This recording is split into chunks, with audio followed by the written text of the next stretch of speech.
O tio foro fatalo fatu le rivanga fo yo le fiafi ya ile fa fo ba mo mai le tanto wo junu ya ile aso to file nei aso se furu le duo le masina lona se furu le duo le futu sanga lua fe lua se furu le fa e se fa popo fo o le por kalambe masani o le tauta yae mane manuia foi vol tato o tudo tauta yae mane malo ya tauta yae foi marfifia i le no fa male le tato mate siri langi io o le nei lava o te America o le fa nga so ro foi ya nai ma fo tanga male president o Donald Trump o le taimi wa ma fo no i Las Vegas o le taimi wa fo no Utah ia le whaina ua whaua mai le ua nei I Long Beach, California.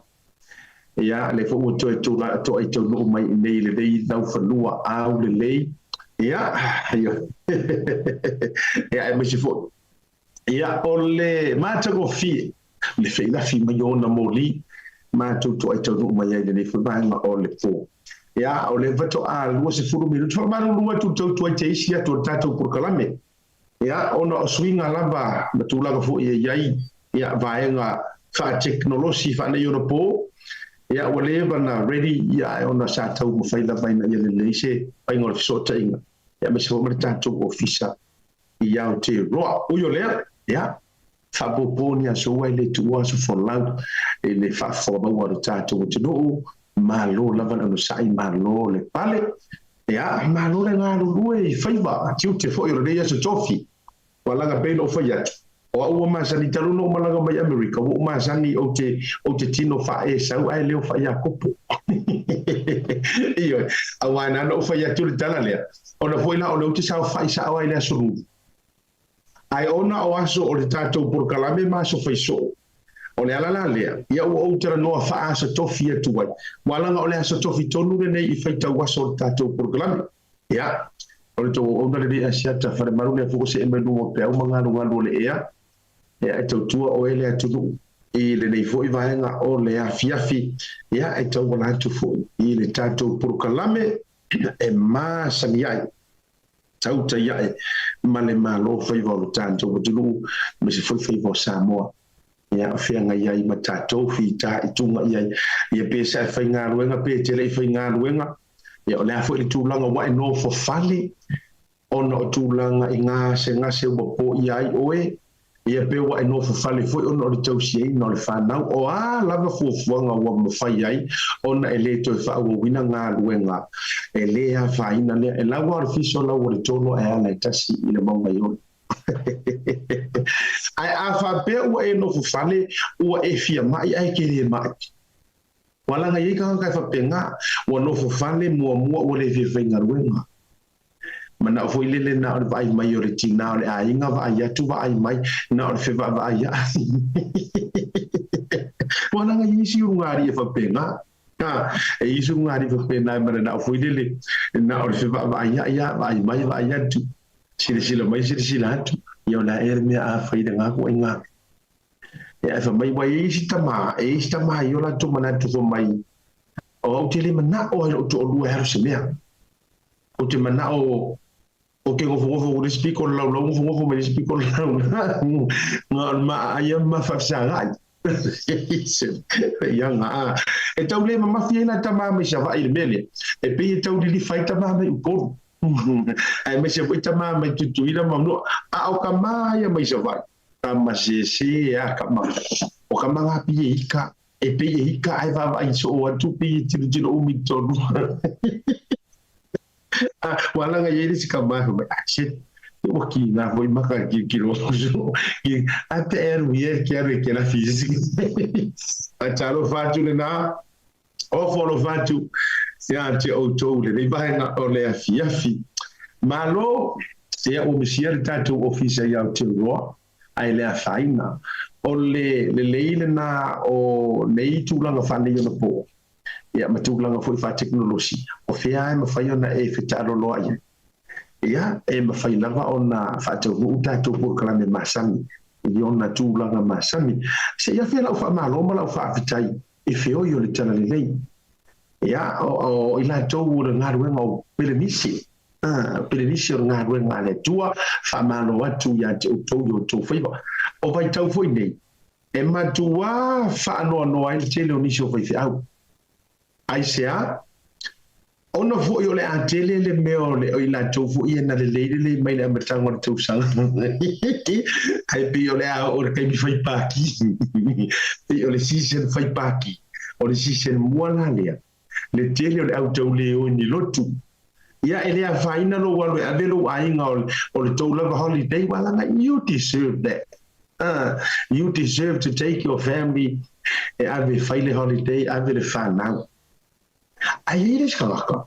O le fia ia lue ave ia e ali pa ki ala ku farfenga lu I feel ko rua vinga ave yala o la ko marfanga ai a fai pa ki nga lu nga kaula mu ai la ia wa taimi for your party alua ku ile break up alua tu ile break up o nga ile break so e mea nga ile break e ki nga ilo ele o bala audia inga a o la le a fe alua i la vai so efisi ya o aso nei o season nei e telena matua nga wai farsa o season fo nei telena tele ai le numera o pasini na to le ateteba o le lau kango e pre-warn to te sila fia meno le tala rwa ai tau o le lai tau ngānu wenga lea e vawe pre-warn na tu ia au tau mea ia lea lawa o tango vatu o season e tau le o eni si farisa mua o le atele au kera wei o tawhawhau lua te lele au o ilele momoe mai lava whasua ava pati whasolo atua so you know o le vaenga lona lua o season nei o le ato tele ia ila tau tina o le alulunga le pasene o le au ka pena ato ma te vai whale o la tumatu a o visiri mai aisea a wafuela le la alu ka mapa ki ngu whaselo ato o malele pe ona saulola ia moe loloa whaaselo anto whetangisi le whanau le ai ni mea lofa le ai se le ani ngore mea Christmas Center le ai mani nā mea na o le moe loloa ia whaasanga lo martina lulu umare whanau tapena afisi anulo e ke ia e la leu ke iui mai ngā mea o leu te tango pre-warn no leo langa ia e toi te ia e la ua matua te a antoa ua mo watu nā whiawhianga ia au whaasanga e ngā mo meo poro la o girisi misira e due e mama ia kunga e pi karakara ngō mai mōri o la kirisi emo mai mori fa mai mori ua wa kusanga ngana lo fa mai mori wa fia kama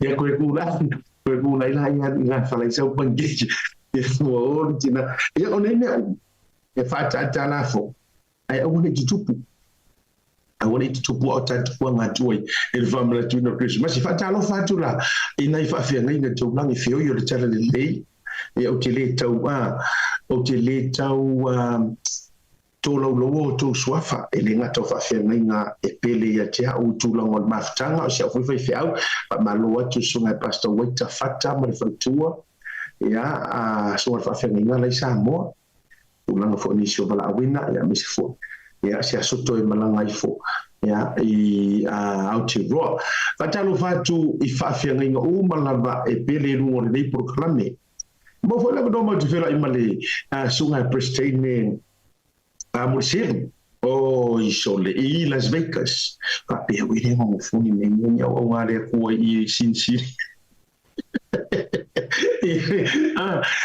ia wala ngo pe o nickname nga o le falu penga le na o i Las Vegas ale sa more no mo te militi no mo feido ai ia o tau la so fua sia tam samuli o kama ko manga va sa tpaitia tu lo misiona e tu te ia ale sa ma to filo informacional o le levono mai la nga go fa tala isamo ia ma ni si fo o tu fa fine sa ma to filo fo ma fa na to telefoni na to filo ai fo ma le to fine ma le uso fo e pulea le two cans Highland Market i Las Vegas i lunga tonu la wala night o Tropicana Avenue ia ma le so sta ma fa mo e ma batu fo na to na o batu lunga ia nyata ia o le fa malo la fa lo e tele o vai na sa ma to wa fe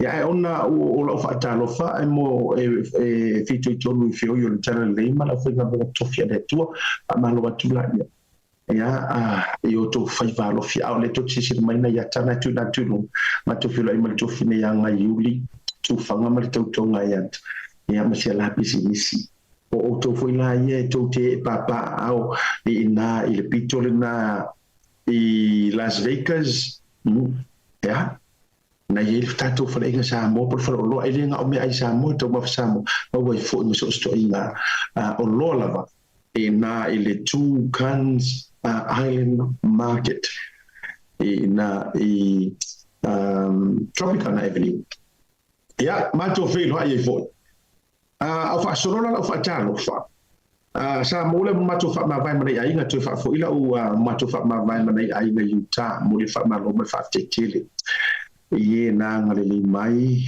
ya ma si fo so anti ya Belenike Portini ya male fanau Bishop Rocky Hamilton ma si so Big Johnny to fina animal to uma lava ya fanau ya and also the grandchildren talo fa ya matou mafuta ya sawa upu fia da matanga ya au fu fa ma vai o fiu ve sela o la ki ma ya fa talo fa toi fa tai fo mo leva no sa tatou mafuta ai ya manisho to te lo ai nga me se antinga solonga ya ma le tau tonga le fionga to li to fa a le fionga ya to filau roni e rega to fo ilea fa tai le to ile songa ile au talo wena te koli ya ma le fatua ya mema ya me se fo pa ile ainga ya sa mato fa ma vai fo mo le amanoa e felo e malato ya ma le fa na yo ya to misia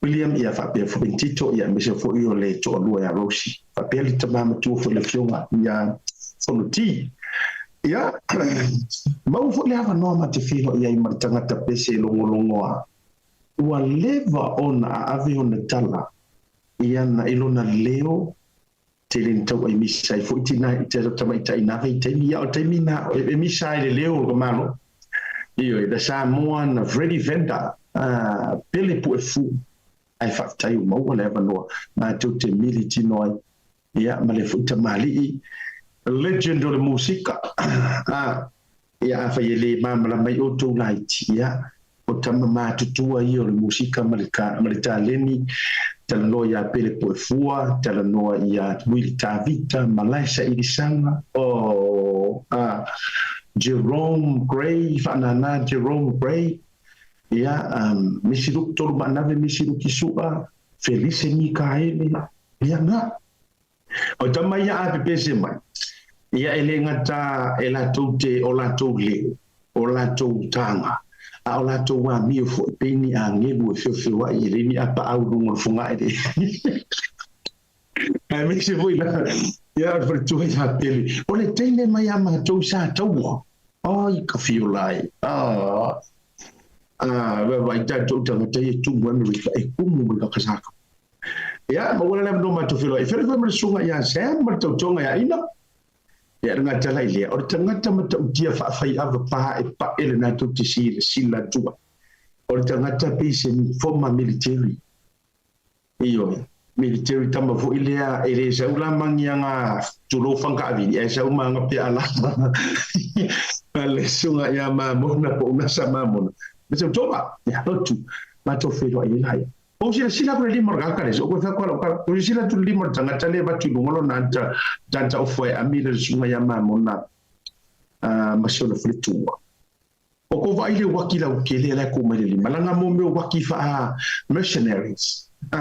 Ele o missionaries wo le le le cara le le missionary kamale o e se fe mai no take vo nai fenka go si la mare odim ala le wo yake vai o le wakide e o kele to to tifo isi ai fa te telefone mo me alofa ya mai le sunga mamona ya fa solo la io le patalo fo ile nei fia fi mare after for you no sam for you no mo ma to malanga to ile la i Vegas e ta wale drive my you drive Vegas pato out e ala yele e oka semana yo ma to fa nga malanga ya ma shonga nasa pele po fua ma to tonga ya ma to fa malanga la i Vegas ma to no to Vegas to sisila mai na pa wala yo ata ngata to sisila Vegas iyo o mea umana te tupu i Vegas. What happens in Vegas stays in Vegas.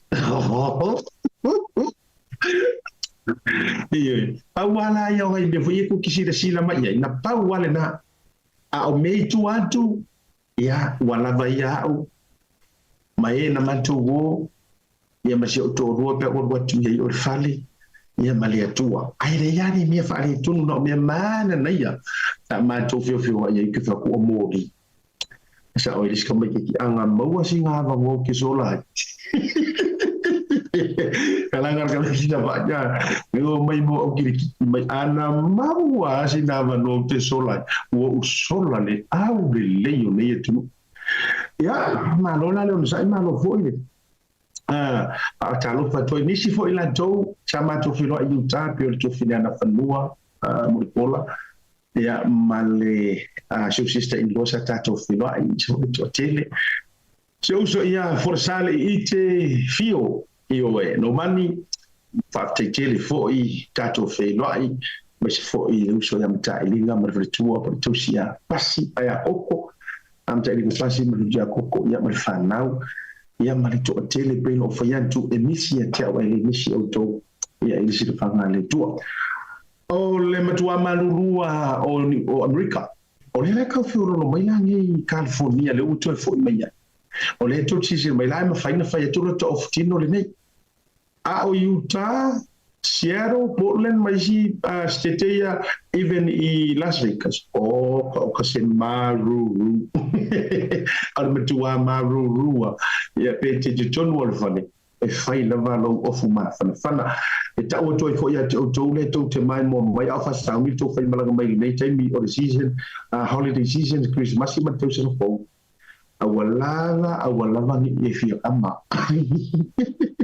sau ta pena ia ofuma fana e vili mai o ainga yo atu fatari o mana vanele e matua ila o tu palangi ke fa pur mai o pe e se o le matua malu ula ia o le ni fo ia tu ia mana vai tau o ia a o fo ina vela o America ma me se Utah ma Las Vegas e mungi kala kus pa ia a o inga e vivera ma kua vivera a o foi lá inga manu ia e matua malu luto uru kiona faftai ia vano mo fa talo fa tuai o ma pa na o mala ale tato por kalame o le toto ia ma o tala o laiti mo sa mo le temi le ni ia mo o to o auto antu ma fai malanga tu sa mo le ni vai temi o sofia fia fai malu ia tape le pena fu aua e te so ona nau tele le mana yo te munga malau ta ele te wa e taia o ele malanga tu malanga o ni sila matowi ni sila la tau ma fana ia maybe o la tau tal fiau nga fo ma sa mo ai ese io melea fo tuanga mo o to o nai vai na fo o lo ta ua mai isu ta to tu sa mo o lo o ia ia si o ta to tu fatalo fa bito atu ia ila to yo la to was so fu ma so fa na o to was fa na o le ua ta no mai le va ngo le fiafi ia ai fa mu ia to ia so fu o ni si to tele a fa pe ni te o le ma wa tu lo was so fu le va ngo le fiafi ia po fela na sen ia fa mo bon ia fa ma no what to pay over ya tu o aso fa na o malava e te tau ona e sendinga tu tono le to te ia e mana malo page wale van tau tato mala malama mai tato le ta wo mapa anga mai ale tato por kalami ona ole le tu a e ngofo sen mai atia fa te inga a en tango sen mai atia ia ola messenger e tu titi ta ise lau message receive le aso kasi mo ia e uma fa belanga e meri mai ngale la kaya e ta e te ngol por kalami ola message o ila lo mo sui foi message fo ia kala ngo istanga ia mangalo ngaro ta mo ai ru ila o le ta mo fo nga ngano e kam fa sela la io le la na o te fa ia antoa wa uia na o le tau tala e lu morkem ai la fo uma de tono le tato messenger tau te ia o lo ia le sunga ia misa o le tato producer na i New Zealand o ia fo ina na te fa so o ia fo ina te tu ua fa au le nei lo wata mai e pongi sa e tango fa maro wata mai te tau mea uri e tango fa pa no wata mea uma pena ele fai asiata lo no winga ai se tinga mea kia mai pi e kongi fa pelo lima kua ai ale avatua lunga awala i te mai te because ele ola unga ruenga le naifa ola unga ruenga o le fa sara lau ai e ia nga ruenga tanga tolo to tongi ia le Blue TV o ia le mai tango ai ui na fai fua ile to tongi ia tanto waso fana mara tua o le tau sa fai u ne tanto iki ala lo ia o le last year ne tanto kamana a so fana na e famanu ia fua tau sa foto na mawai sina tupi a misa mawai masinga uku pengi mea sa warua kau sa nganga fa manguia fua kulava ai a o malanga mai ki kai e sa we a si fa karo fa fo me ke ora le anga fa binga le si fi o va me ko senda ko e uma senda tu pe ya ko senda mai pungol i la messenger tato anu les para mo mo tele ya tu i tato malolo nganga ma yo ka ko o e fa tali ia le tato godfather ia ma le tato lo ia se taimi to ai tonu a tato official aso fana mo ora se fana o to mai tai ia tai ya opo Josephine Fasicina so ki kilo pofi i ko sango ka ya ia fatai to sang fatai ile to singa lofa ale tua o e aulia mai nei to sanga o lo langa mau pele malosi a wal venga yai mang na luenga ju mau bea yo to yo winga to safia ma i fa mo pele tua yo wala uma alo faanga mai yo mantua se yuli solo and Rebecca mau ainga uma sale longa and satu paitia kalau pai la kwela ole atoanga ole mona tupu te au si fa ele ka u mai kausanga ye ro winga ole fia mo kupu talo fai la fine ya i wopa u mai lo isio tamapo lo tinana au mai pa tai to singa lo fa le tu o e mai ni to sanga o lo langa mo pe ole malosi awal fe ngai manga lo tu mo pe yo winga to sa fia mai fa mo pe le tua yo ro ma lo fa anga ma yo ma tu so ma si di solo Rebecca mau ainga uma isarelo longa en sa tupa itea. O le sita tau sa whanau na tōko rona sumara tōku tūsanga o le tina ia Ivy via Belford. Maruia te lelo wāsa soifua ma, whaatai i le tua i lana tau singa o e au liai, nei tau sanga o lau soifua, alo whaanga mai o ainga uma, ai maise lau whanau, ma whanau o lau whanau. God bless. O popo toa i malo whanga mai a asiata ma tātou por kalame. Ia, ele atoanga o le ono sumara tōku o le tina o le tōwhina ia Ivy via Belford. Koe lua kau sanga kāna pengi songia. Ia iwe kai amu ia. O le si tātou aso whanau o le atoanga o le fitu sifuru ma lima tūsanga. O le whtalainga i le mua au, tasi o le motu whaboe tau loa tau sā. Whaboe tau loa tau a sā, i tarangafa i tā mua. Pātai i le tua i lana tau singa i lau soifua o e au lia mai lau fitu suma le lima i le so, alo whai. O le talo i le tua pure te tele, fua i ni siaso o lau soifua a wau tiu te malo wala awina alo whaanga mai i a maua, sala i bao and Carol mange whanau. Wha au popo tuai ma lo whaanga mai a asiata marpo kalame o le tau te iae, ia mo lau tō wha mo e tau loa, tau wasa, tala ngafa i tā mua. Mo le hoi aso le toi whilo ai malau whaututanga, ia e whaaftai fo ia manoa, me se fo i le nei lau lau, ia umwhai ai, o na whaamanu ia tu i lungo le porkala mea le tauta ia, ia lo wasa soi fua i lea. So, manisi o to uma, ia o whailunga ina o to wasa soi fua i lea. So, I believe, o le ono sumare toru tau sanga o le tinale se iai nei o le tua alea pe afa pesa o la tau mate atu. O le o se uso ya misa lea e producing al tato prokalami. Ea mai ia te unei asiata ma le prokalami o le tau te iae e meso lau whainga ruenga e fionga le li pule ia anae, mate anae, ma le whatatua e Sahara ma lau whainga ruenga umalawa. Ale ngalu moana o le Blue Wave TV ia mar prokalame le ne te ia ma to te fa manu ia tu lo ono se furu maritoru te usanga le so ia la fionga le falitua e po e foi tina ia a special greeting le na mai le tato prokalame me se amnei fa tai fo i wa e ana wina se antali e uina tau fatinga uru le stemi prokalame ia lo so no ngale le ia me umarsunga ia misa take es ia tato maraloa pa o prokalame pe mai tato maraloa Whaongale tautua le Pacific East il masina toa te sema ma mawai loa manoa te ono mana malo ai whailonga tupe whaase fulu o sau nia mo ana paanga e lua se fulu whailonga mo Samoa e lua se fulu whailonga mo tātou i New Zealand nei se ina whailonga se fulu i aso tona i o vai aso te tasi manatua o loa whawau pia le tātou whapitoa e nao le lima tāna pia e whaonga ina le Pacific East mobile app e whaatino ai au tupe whamoboni mai lau telefoni whawe ai loa manoa fo le tātou direct transfer e ti posi mai lau tupe le tātou account ma whamoni ina fisili lungo le telefoni ma whaatino la foina o lau tupe ai nga whapitoa. Mo le tongi no pilio na vai, mo li pe teu tupe tu stupe i so se whare tupe mai si au nanga i Samoa. O lo mawhaina whatina ina ile au nanga ale Easy Pay. Asi mai loa i o tātu ofisa i o Tara o Tāhuhu ma le taulau whatau i mangele. Pe wala au mai le o varsalau o tasi o nono. Mo se la lata atu i ante oen. Pe wala ale tātu Pacific Easy mobile app mo le direct transfer. E whasa o ailu teimi ai misi o tangata fo i le pensini. Ia manuia telekresi masi ma le tausanga fau i ainga umo Samoa ma le pulenga ma Renga Pacific Easy o lau paanga mo tupe whamomoli i Samoa. Digicel Pacific is giving away $10,000 worth of prizes this Christmas. Simply gift your loved ones Digicel top-up of $20 or more, or send money through any of our money transfer partners to MyCash. And you get a chance to win one of 3 major prizes. Enjoy the gift of instant connection this Christmas. Terms and conditions apply.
Seal Plumbing. Oh no, my hot water has run out. Stopped working. I can smell gas. I'll see you soon. No job is too big or too small. We're here to help. Find your gas leak using top-of-the-line technology. Unblock drains using high-pressure systems or cameras. Gas fitting, water leaks. Replace, repair, job done. Seal Plumbing. My hot water cylinder exploded. There's no hot water. I'll see you soon.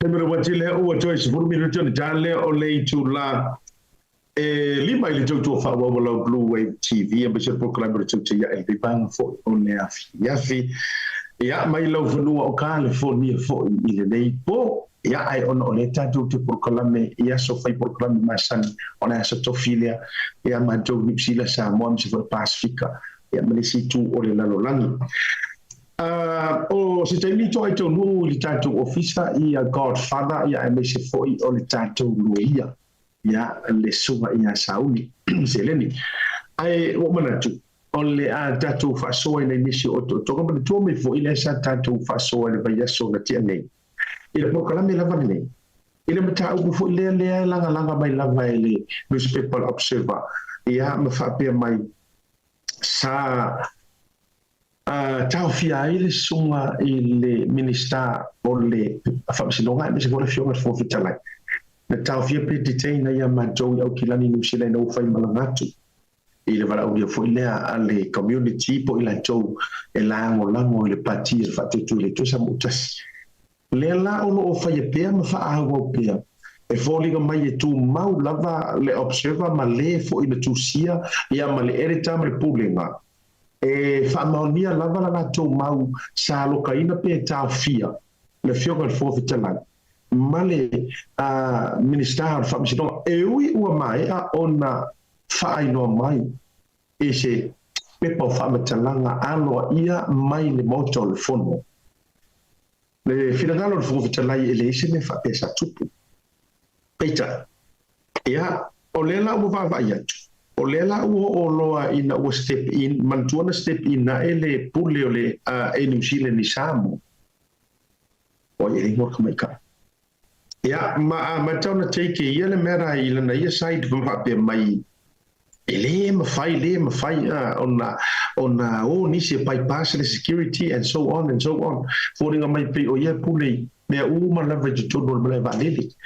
Ai o la tonas company valili a lela ua me i mai lai ku kongu le fionga i le mingiska e ona ina pulengo le malai valili por mingiska o ngā ruenga ma malai valili le tofa olo a fofiti vai ma o lela e tangia mai sana tusinga o le o tu inantu i le official e New Zealand dei po le official a le vei masamo ua te tau ia te outou ona faisa tou whaato e se. Ona o le maa e o le tou whaaururunga le tamaitai o lo pūlea le company Samoa. Maana la fonga.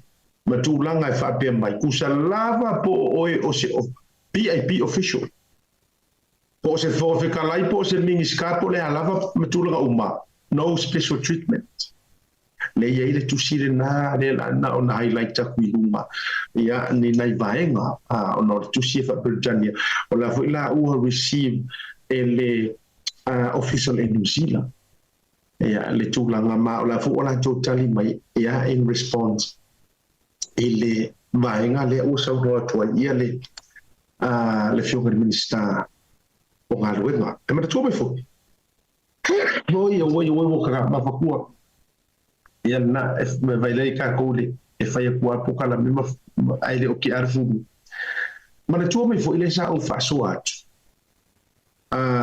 ma le sunga sa uni ba son tele o ma le tuo o le vai ngalo te fia highlighting a minga ile tusi le o tu ina tu o le tu langa fo ile o le fa ka le sa pasi ina le kabineta ile lua fe se furu ma fa a eto e fo ile leina por kala mele o son te desa o ta o vangale however o le no fa peor lua fe so lima pat o le lua fe so fa ai sai ia ile fa ka sa pasi el kabineta e fa tanga ina a o le malo o le pale mia fo fo fe kalai fa ma singo sili e o i mingi ska ma o la to fa tu ngai uma e mawhai ai, ona lātou a bypassinga vaenga ia, ona i lalo tūlanga whaa, o tātou sui o le mālo.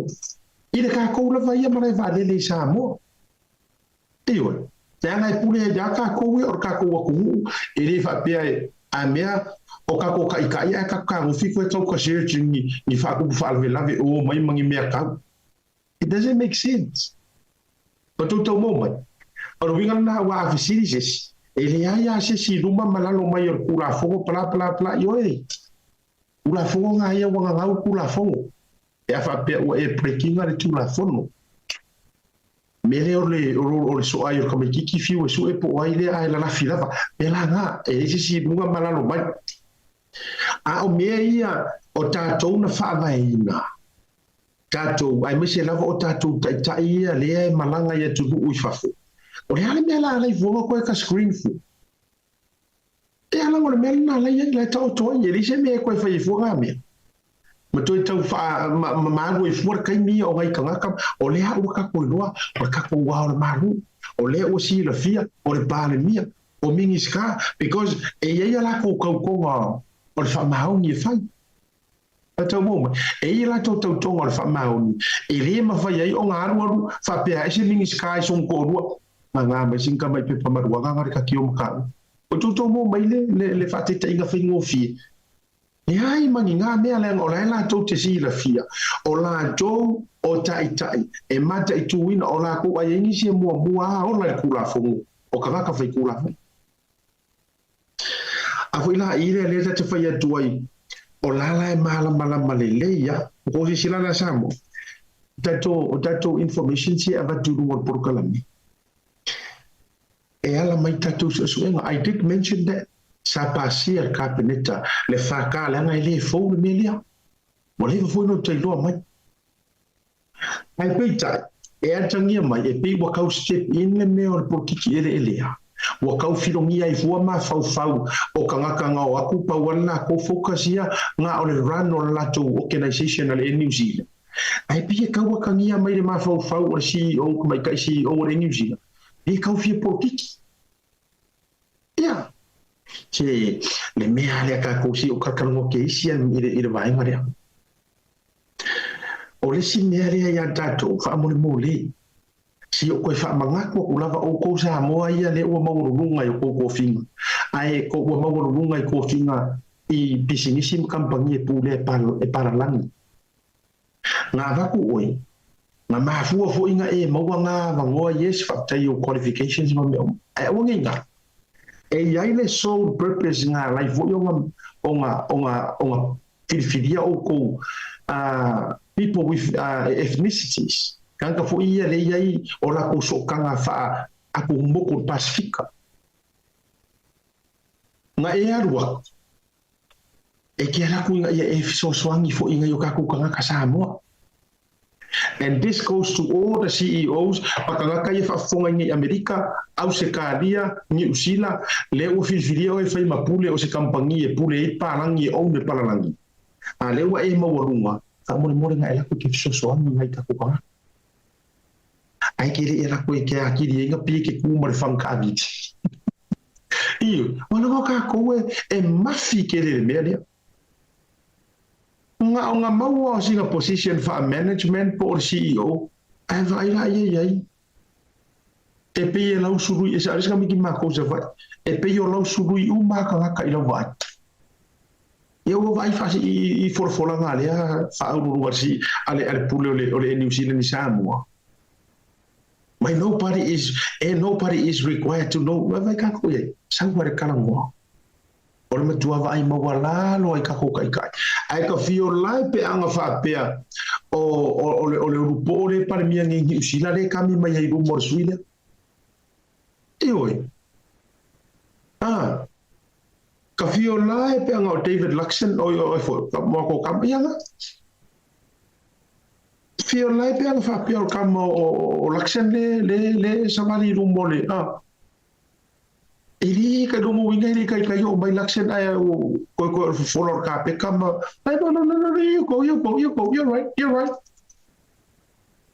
ai tu nei tatu tangata Samoa nga pila i e fa ai longa tangata iai ma vai ma wala lo iai ai fai ele o Samoa le la o mai runga le mingiska o nga ruenga le koe whangunga mai ngona maka pure mo koe whai aku iei mai ka ile ma la ko e ngi usila ma la ko ia le la ko ke whai nga le vanga le mo o mga pasia inga le whaka se furu wha se furu ma le vanu o le whaka le na o le ale whaka whaai unga ale kabineta o le whai unga ngā e runga kua o ngemea o mai pisa. O afo ingisi kama ia ngā ngisi kampangi e override uma i meo whai unga whaale mano yes. A e ala kua malau pisi ngisi ki ngā lofi a asai whea. Ai a wakua e ku mai ia ngā mano o le run mai lau pisi ngisi le karawhea unga makulanga o makua kunu. Ya, sawi se mea. E ke kau mawhai a work around inga ia o ngā kasi madulanga lea. Ya, o le lala at whaatalia nei. Pe respond mai le New Zealand. ia wau kilo ele respond mai Samoa e respond mai New Zealand le company le main office saula ia ele tūlanga le ua kalangoa kua ile e wha ai ke foi le New Zealand la koe ai me sir le vai tau a Sofia Fia ia walanga a o ai o ngai o mo kase ia ima e o kase ia ima mawai a olo isi company i mele ai mania foi le tango tatu Samoa e fai se ala fuor mele au fa fo melo fo ngani mingiska ia ele or ka ko va ko ngale ai e puta i e New Zealand ia in place ia okay mo fo New Zealand ai ngale so yo tale fi i wingo yo ko inga ngaka ba ko paralangi ba ko fa pule Samoa a ko mulanga ye so purpose yo fo Samoa e so ang yong tanga ya ai langa folding mai piola oka o tau amatainia ng campaign ro pito mo yo le kere o lo ya o le natu na ai o le vaenga va mo la na o le u ba ye tuai i le mata o pulea le tapisa mai ai o le foi wa mai de famonianga ele ai ele i lokaina pe tau fia le fofonga vitala i male minista o famisinoma ia ai tatia tu pela le isulna tatia tu pela i le va o le fofonga vitala i le fionga fofonga vitala ia ai mai se fo o le fionga i minista o famisinoma ai o le foi la step in al koinga you know sitting here in media le HRPP ia se filingalo o toino papastui e tu sai o le mata upu ia o kali ale al koinga masania wa no na to in na matali wa tau fama vai e fisilingia loa hamai o a te tau i le fovitalai o na whamawai.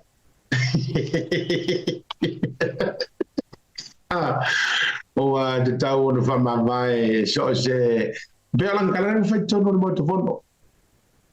So sa o mingiska le ustai whatonga whai atu tau whamawai. O le whaila, o toi lu I whapea. E le fionga I le taitai o le tonga. Ia le fōwhitalai. Ma I whapea me watau le whanawhitalai o na whamawai. O winga nei le mwhai o na whai e sui o na malo. E wala o whakoso mea ko inga. Ia le leo ka malo o te whai atua o na tup do mai le HRPP le mawhai na tupu me nei. Mai le kariere ai mai le kariere fōwe ka lai armani e mai le sa mua ko ingo o papastui wa te tau o na whamawai ai vesiringia ko fōwe ka lai o mea kariere fōwe ka lai e le isa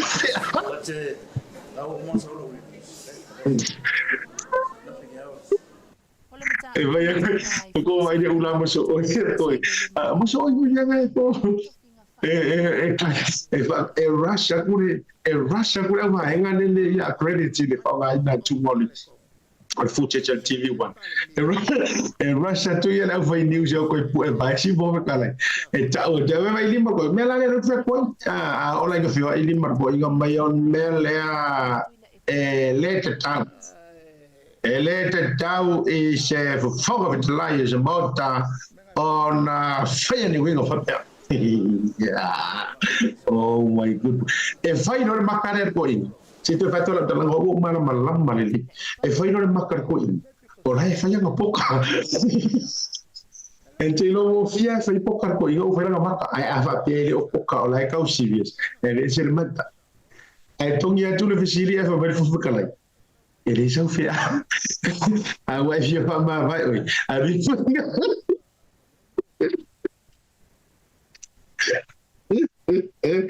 oh my god ada lima ko inga si ko orang apa mau papa itu ma sai ko orang ma mela ngala pi kau ma fau fau ala pi kau ma fau fau vừa ko ngesa kala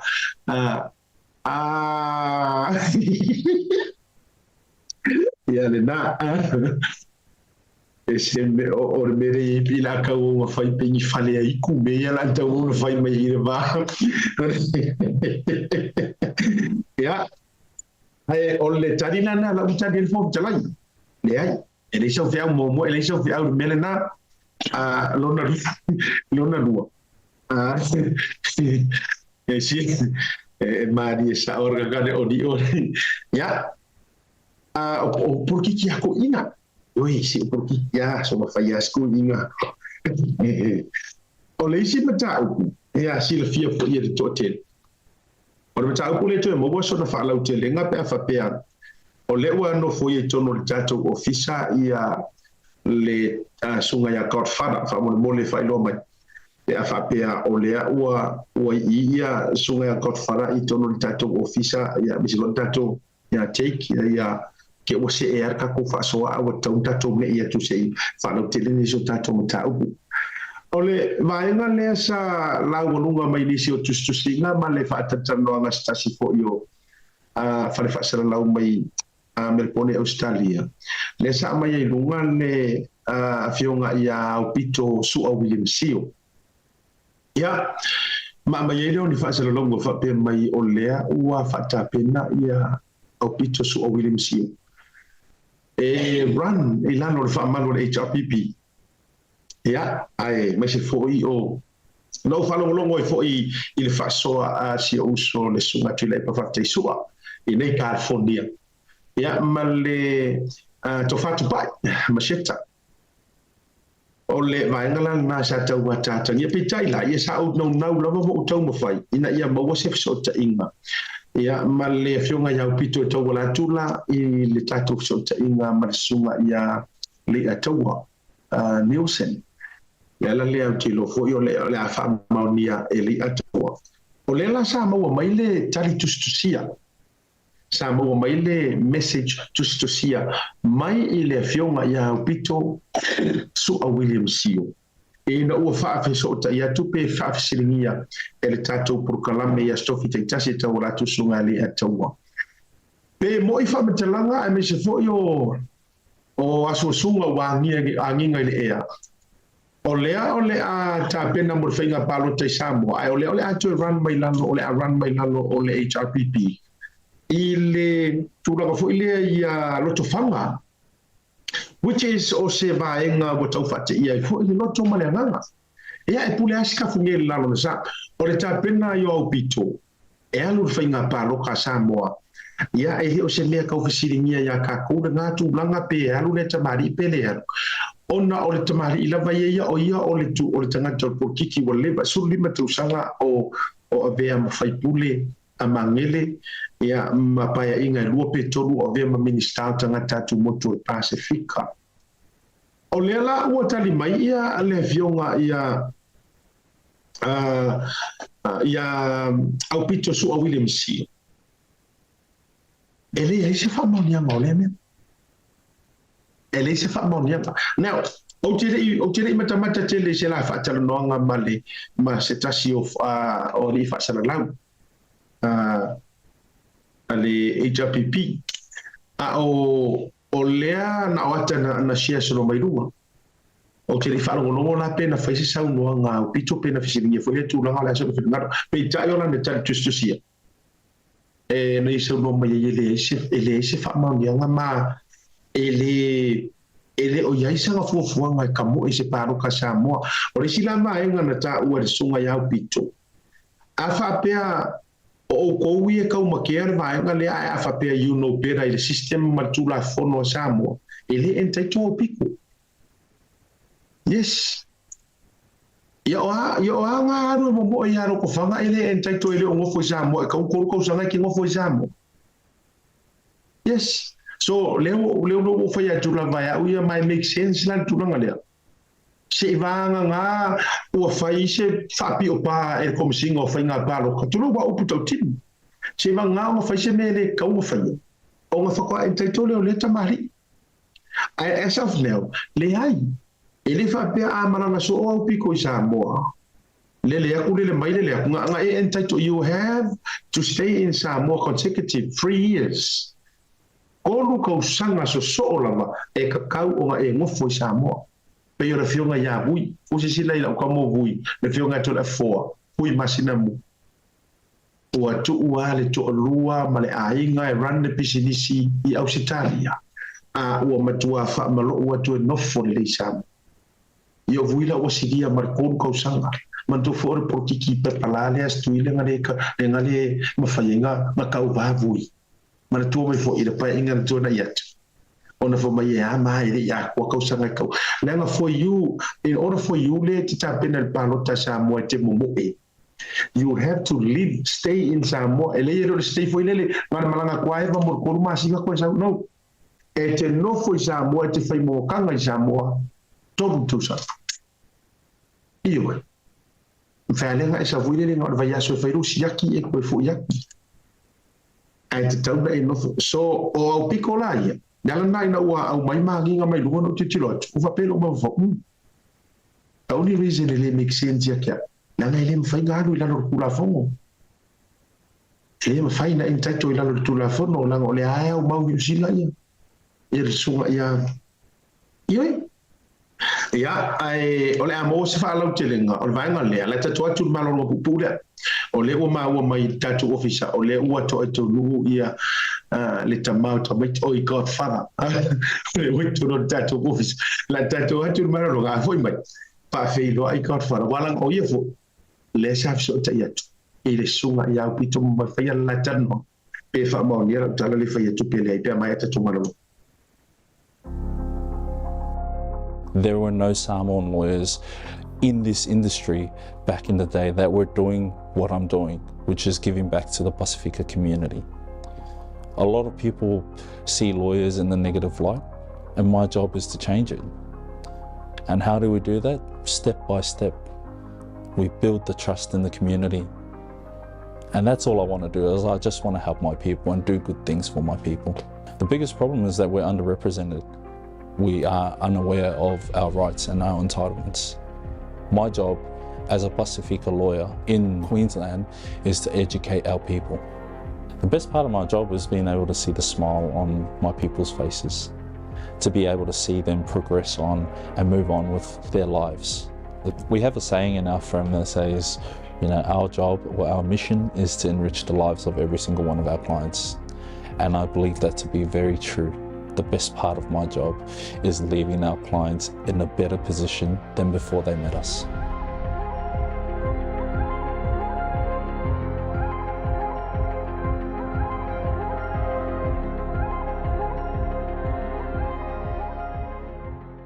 Digicel Pacific is giving away $10,000 worth of prizes this Christmas. Simply gift your loved ones Digicel top-up of $20 or more, or send money through any of our money transfer partners to MyCash. And you get a chance to win one of 3 major prizes. Enjoy the gift of instant connection this Christmas. Terms and conditions apply.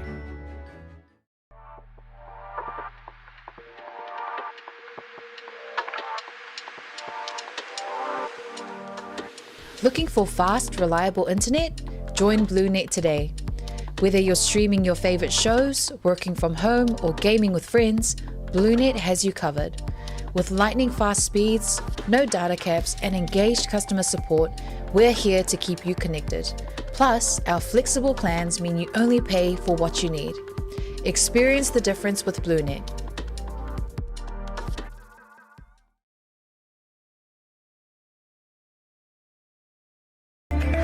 Ale tautua le Pacific East le masina tote sema mamawa I loa manoa te ono mana malo ai whailonga tupe whaase fulu wa saunia mo ana paanga e lua se fulu whailonga mo Samoa e lua se fulu whailonga mo tātou I New Zealand nei se ina whailonga se fulu I aso tona I owa I aso te tasi manatua o loa wha wau pia le tātou whapitoa e nao le lima tāna pia e whaonga ina le Pacific East mobile app e whaatino ai au tupe whamoboni mai lau telefoni whape ai loa manoa fo le tātou direct transfer e te posi mai ai lau tupe le tātou account ma whamoni ina fisiri lunga o telefoni ma whaatino la fo ina o lau tupe ai nga whapitoa. Mo le tongi no pilio le vai, mo li, pe teu tupe, tus tupe, iso se whare tupe, maisi au nanga I Samoa. O lo mawhaina whatina ina, ile au nanga ale Easy Pay. Asi mai loa I o tātu ofisa I o Tara, o Tāhuhu, ma le tau lau whatau I mangele, pe wala au mai le o varsa lau, o tasi onono, mo se la lata atu I ante oen. Pe wala ale tātu Pacific Easy mobile app, po le direct transfer, e whasa au ailu teimi, ai mwisi o tangata fo I le pensini. Ia maruia tele kresi masi ma le tausanga fau I ainga umo Samoa, ma le pulenga ma la whainga renga le Pacific Easy o lau paanga mo tupe whamomoli I Samoa. Digicel Pacific is giving away $10,000 worth of prizes this Christmas. Simply gift your loved ones Digicel top-up of $20 or more, or send money through any of our money transfer partners to MyCash. And you get a chance to win one of 3 major prizes. Enjoy the gift of instant connection this Christmas. Terms and conditions apply. Seal Plumbing. Oh no, my hot water has run out. Stopped I working. can smell gas. I'll see you soon. No job is too big or too small. We're here to help. Find your gas leak using top-of-the-line technology. Unblock drains using high-pressure systems or cameras. Gas fitting, water leaks. Replace, repair, job done. Seal Plumbing. My hot water cylinder exploded. There's no hot water. I'll see you soon.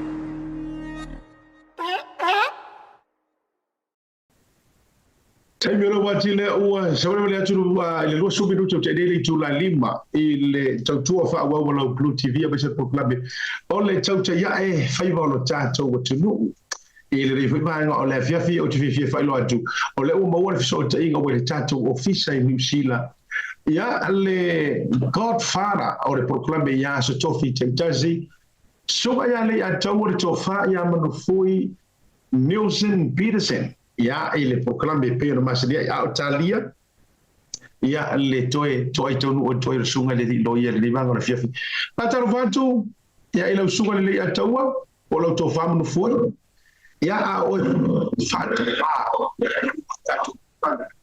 pakaro va ku le aku pele o le ai male Africa ungo Las Vegas Sin City ya they never sleep for them never sleep ya o le mo foi nga o le pope o vai por que so o le aupe o vai se o dia o le pope te vai por que so o le aupe o vai se o o le o te sau e ai o wata ie pipi isolo inai I te tonu o sino foanga na mato iai awa pipi ia tau legends foi ngai matulanga fa pena e lalo watale ia e fa na tau so no mai ia tau ai awa pipi il falle le nai e tu weta mai tai ma pulo ko poi io te tu o ani vai nga sa wa ma foi na ia wata ini well wa kwa o nga vai nga o nga Las Vegas ka kiri yo ia o que ofo po nga veo nga vai nga Las Vegas ai fa ka yo nga wa maka fo le me o nga ia la ko e fika fa ia mai la ko fo e fia casino ia mai la ko fo e va ko le au mo le po le mo fa solo ako ia nga o ia ia la sa vai e fai nga ma ko ma misa se kai e nga oe ia wa pi wa fatanga tamatua fo le wa e loa pe yor mele na e te loa te le va le ma leanga a te loa o mai lo ia anai ma misa ia maten ia fu mono e fenga tanta fio fieta ua te fio rolo fo le lo ia te fio rolo lo ia te loa wala va ia la va o fai masu ia tato le o ngato to o mai ala va o fai masu o tato o se no fonga au tato no ai le toa e le o se tala fo ia vane ai ia wala nga ka wa Las Vegas ia tato ia le no fo America mata mai ata ti fanga ia o no fo fe I lafi ai fa fe tai o te tu la ele pe ka ke o ai ko mo fale ngai pe ka ke o ko ko ai o e sa vali ai ona lau fanua o le si vahenga na matalia ia te ula uva ai o le fale foi le MGM le fale tele foi le fai e talonga fusu anga foi ia kamo Floyd Mayweather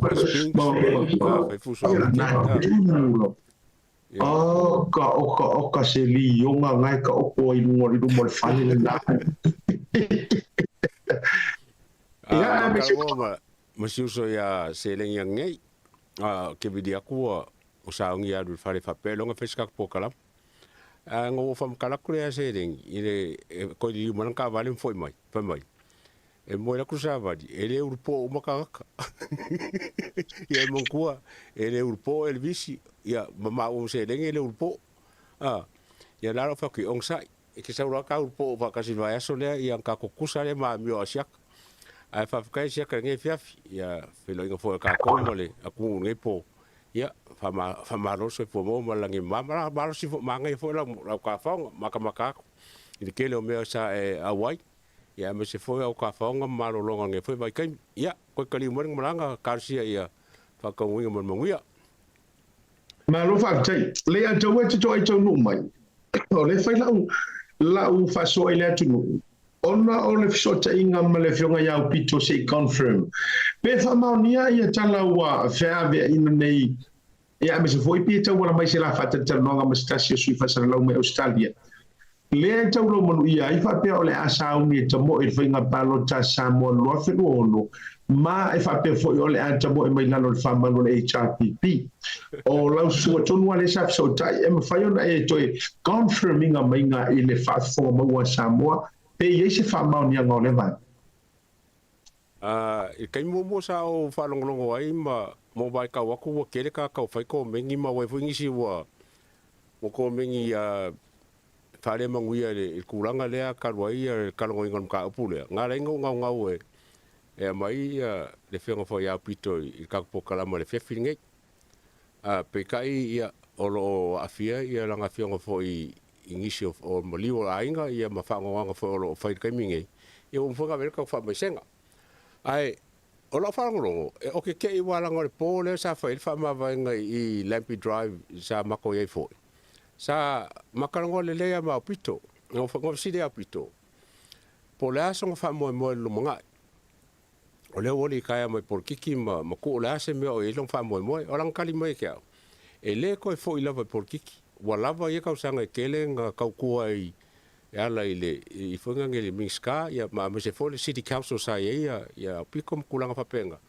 o longa la fa mo e nga I longa ma fa ile au kalvo yo nga le nga kai lo mangisi ma kala sa fai ango bailo e fa so le sa bebe si ka ko nga mo lo ma fa ma sa ko su ma fa o piko au fialu le il paro kai o Samoa ma sa mo nga ko foi ai longa se me kal fe ngai nga le ngo o fa so kai a pito e ma son fingalo o fa ringa piko ele ko e foi la voile I fo nga ngi por kiki e kele nga lo nga so sangi la ma fa yai ia ma se foi longa ia ma fa longa ia foi finga ngalo wa lava ma ko koe longa kai mi fa nga por kiki o angi se me fa so sang ia yo nga so nga kele lo ingra fa longa ia kale nga mai ma fa nga fa so ya o teksa ma su ia nga kele lo po fesa wai le fam kalanga me yo kupungi mo kwa nga le lo lava wai le sang kalanga fa ia ele se me nga fa ilo akwa I la ko foi nga paulang kala nga kali ai ile la kalanga ma skasio fa sala ele ai ele ko foi I kulanga le wala lang ka ko ale por kiki sa fa ngusila e pesi or kali ku nga e fa file mo wal ka pule la nga wa o ba ya ku o ke le lo po ai nga fa ile kala a fe nga ma foi fa so ia wala I o nga fa inga ile ele uso fo ma lo fa tai ya o le la wa manino au fala pe ala fa so fo ia nei ma lo le tu o le wa manino ma ya tau na yo le va nga fo I lo sunga le ya tau o ti lo ya we fu yo fa fa nga tau na tali ina o le o to sanga tai to run na I palo ta mo Samoa ona o le fionga ya pito lo au maula vai si la ile o fa pe ono foi Samoa pe no pe Samoa ta sile vai no malanga o le foi sala ve mai lana ilana a fo I tala na tu ina mai ele entai to ina ia le tu langa le na ona o vai nga e te tau pe ono no foi Samoa mo tau sanga tolu so ia ona fa to am fa ni mo tanga ona fa to am fa ile ona avea o se suito wa ia le te wisi si vai nga te fia fala o tele ile mtau pule le ta fa me se mai e mtau pule le manino le matolo vai le ai wale si manga ku le wa mangingo le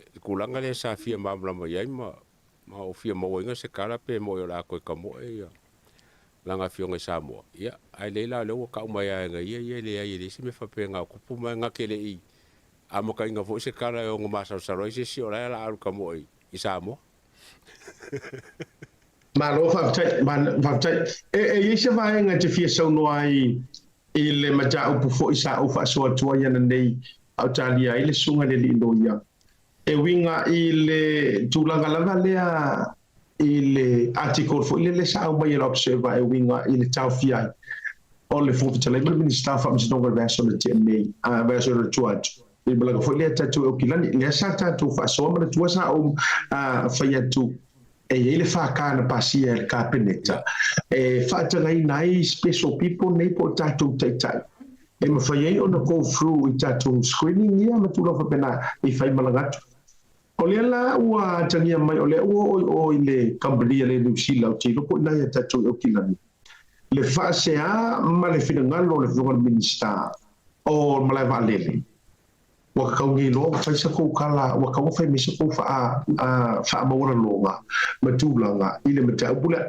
on the other hand o le o fe kala I pesa ngo mai ka yo li tuanga wa taule ile fo vitale yo fa ma vai e fa na fa so finangalo vanga ole o kulanga ngo ki kilo wal fa ko fa so va so ren kenge kulanga ia VIP e po la ko foi fa ka wa ngoma ko foi so se silava o mia ko fi kelenge ya me se lava lenga sa ngo el palmia fong fikalai fam singa sili miska o kanga ka wa ave el fa ko kwanga la ke fa el me sa o mala ko lango inga kula fong ol malo o me foi le e ka fun ka ko mankua ele ai lava se kungu ele ave se kulanga fa pikoa ya la ko o mia ko finge le fo ke lo ngi usile fa penga fo a malanga se miska pol palmia e yon kulanga fa pikoa e malanga e mo ila vai kula fonga lo ke mo so se sila ai e special treatment mo la ko le foi la ko diplomatic passport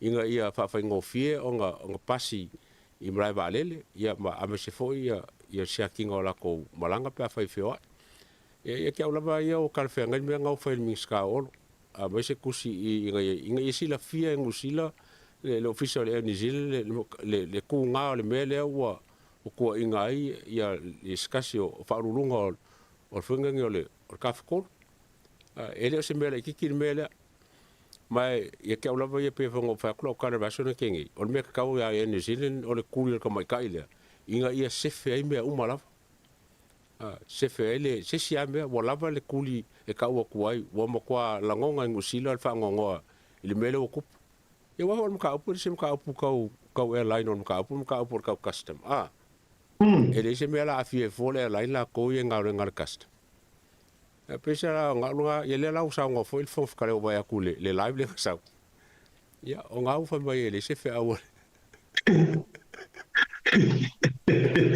ka yo o le se fe awo kule e pa e sa ngo fo ngam ka upu nga kuli lo ngai ya ia fo fkarai mo lang fainga malanga le ngomai ia me se men kup em kwale me se kup a fai fo nga kupu se me po o pele masingi po la se me nga kup la ile exemption de nga kanga kala vor custom fainga fai le exemption nga ia wo langa ngele ele New Zealand ia o se me senga ela o mai ka waku asiat mo fa fonga le ku a fa fonga mo fa le tunu sa ofisili ngia fo ia se tasi foi o suisini ala vobole ma fa ngar bale vandeli ata to Samoa ile mata upule pole al fa ngar saya ya tato VIPs foi na tato minister a me se foi tanga to le malo a o ye ka ku kamba foi le ka ku faleo le ka ku VIP faleo foi le ele suia tato wa VIP foi le fa nei ono le fontana a Italia le tamali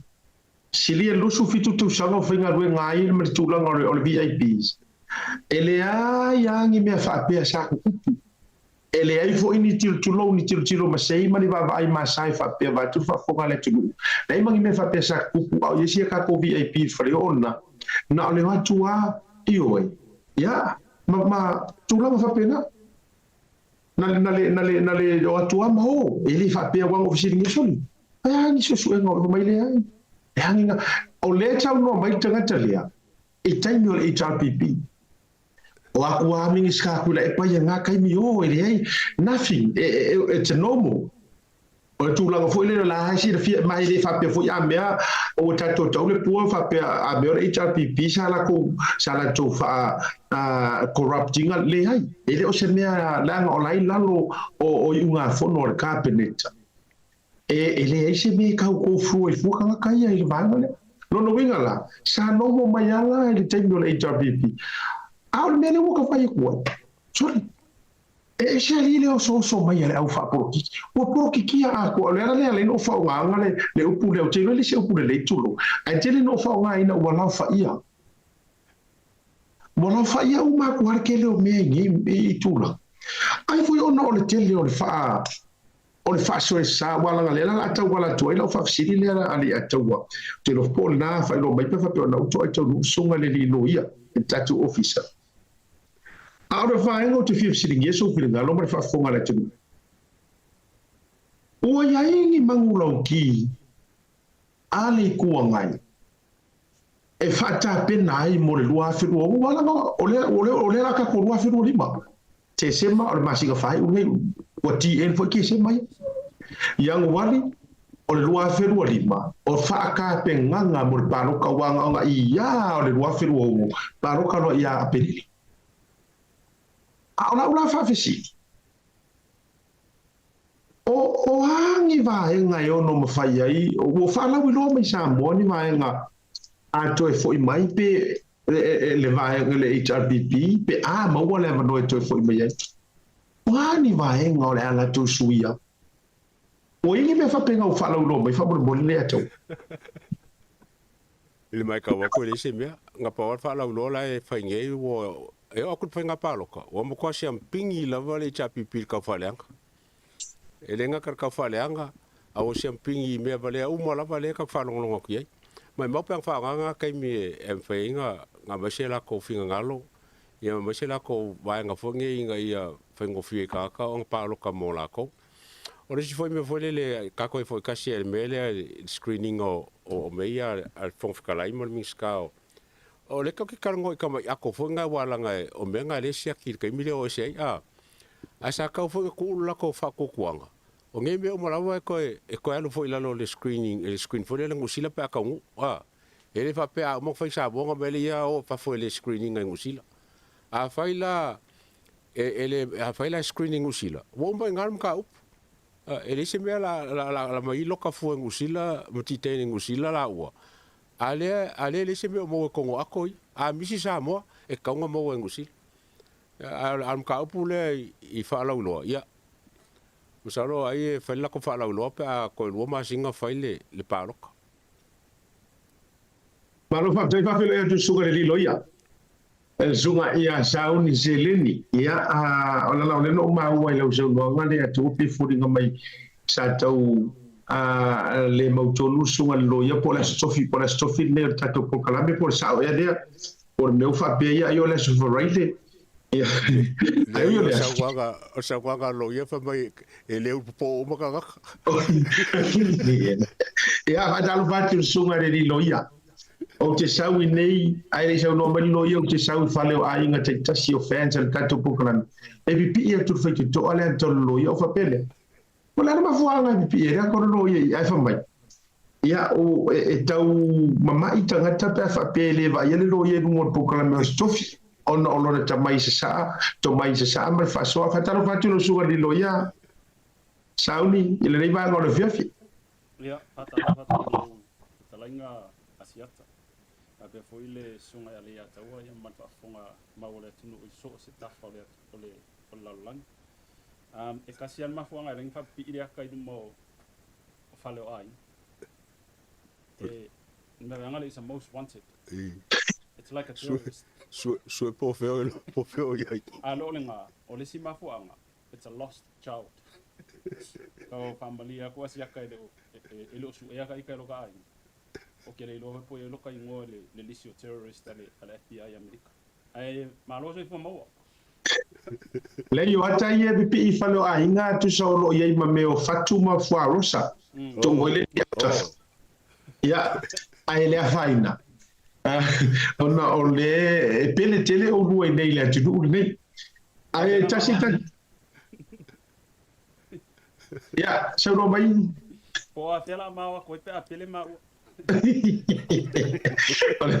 Ole tau sanga fou ele tau mau tau sanga fou ya ona lua ta pena mai lo le o te lo o lua o mai no foi nei America le la foi mai ta to proclame ai se fa tu la a tala le la sunga le lo o le ua na se mata u fa go mai o le ua au mai le tusi le fioga le minister pu le ina mla vaneli le la o ka go mai lo mar minister ya o lo e atengia mai pe o le ua tusi atu na ile New Zealand wa ka ko fa kwese e mea ia o ko fa ya fa ilo atu ai mar fa ka le no tusi ile lo a fa ka pu sufa fa yu va nga fa super valu ele aso lua tolu o te se manua sufa le sa pasi ina ele or vai nga le screening ele via mai le malo sa wa ka una lo minska pasi ku le pablang fenga malo lua fe super fa ole ale tu long what's the next step shall Air New Zealand apologize on ole wa apa tu le minister o ngaruenga mamla vale. Yeah, it's totally New Zealand on fato ese on ole atunu ututo atasio Samoa or it's a independent state lenga fa ya nga fa nga ire pu fa ngofia nga le mafo fa ole staff le New Zealand di Samoa. I mean o ile New Zealand lo ke demanding ai se explanations mai le makanga wenga o maleva le Samoa. Airlines can express their concerns. Kay fulan melang kupui maleva le okilangi angafi le fia airlines but ele mafainga la ko ka ngofi fa kongu le government because the government is an elected body from the taxpayers or from the voters. Ya kia ula ki fa kai fa pe wo se finga lo mi ska la finga ya olo e kusi mai le New Zealand ai ka ya o fo ko inga kusi fo ile within 24 hours o lela move le malo Samoa e su le New Zealand onga this is an insult to our democracy. Akako va ainge le treaty of friendship pa Samoa se o mai lunga le kopi le treaty of friendship pa Samoa ma New Zealand va mulma le vai nga lunga limba nga lima ko kilia le ile avangi pamaka langa nga sau le article 5D afai ka wengi le mbalu le tunu nga sau wai undertake the diplomatic protection of nationals of Western Samoa in other countries and perform consular functions on their behalf. Abangela le article 5 amakama le menga sa the government of New Zealand. Ole malili yenga le ya a kungu e lua and this is 1962. Ole malili yenga ngi a kungu ngi e lua lauke ofainga le diplomatic protections. Ikanga ka ngu o Samoa isi a kungu pe a fie kula fong. Ole fesidi la fesidi. Why is New Zealand concerned about Samoan in other countries? But ole abuse ile fong fekalai Samoa I processes I kongo New Zealand. And in fact, ole kampangi lang abusinga. Ole kampangi owned 51% owned by New Zealand taxpayers. In other words, New Zealand is owned by New Zealand government. So eke le yo le makau pe akakango fingi e koso ikuo. Pa le kula fong inga imafai yo ngafa pe mele malo New Zealand. We apologize on behalf of Air New Zealand because they are the major shareholder of the Air New Zealand. Because ole treaty le ke le ngafa anga kanga ka Samoa.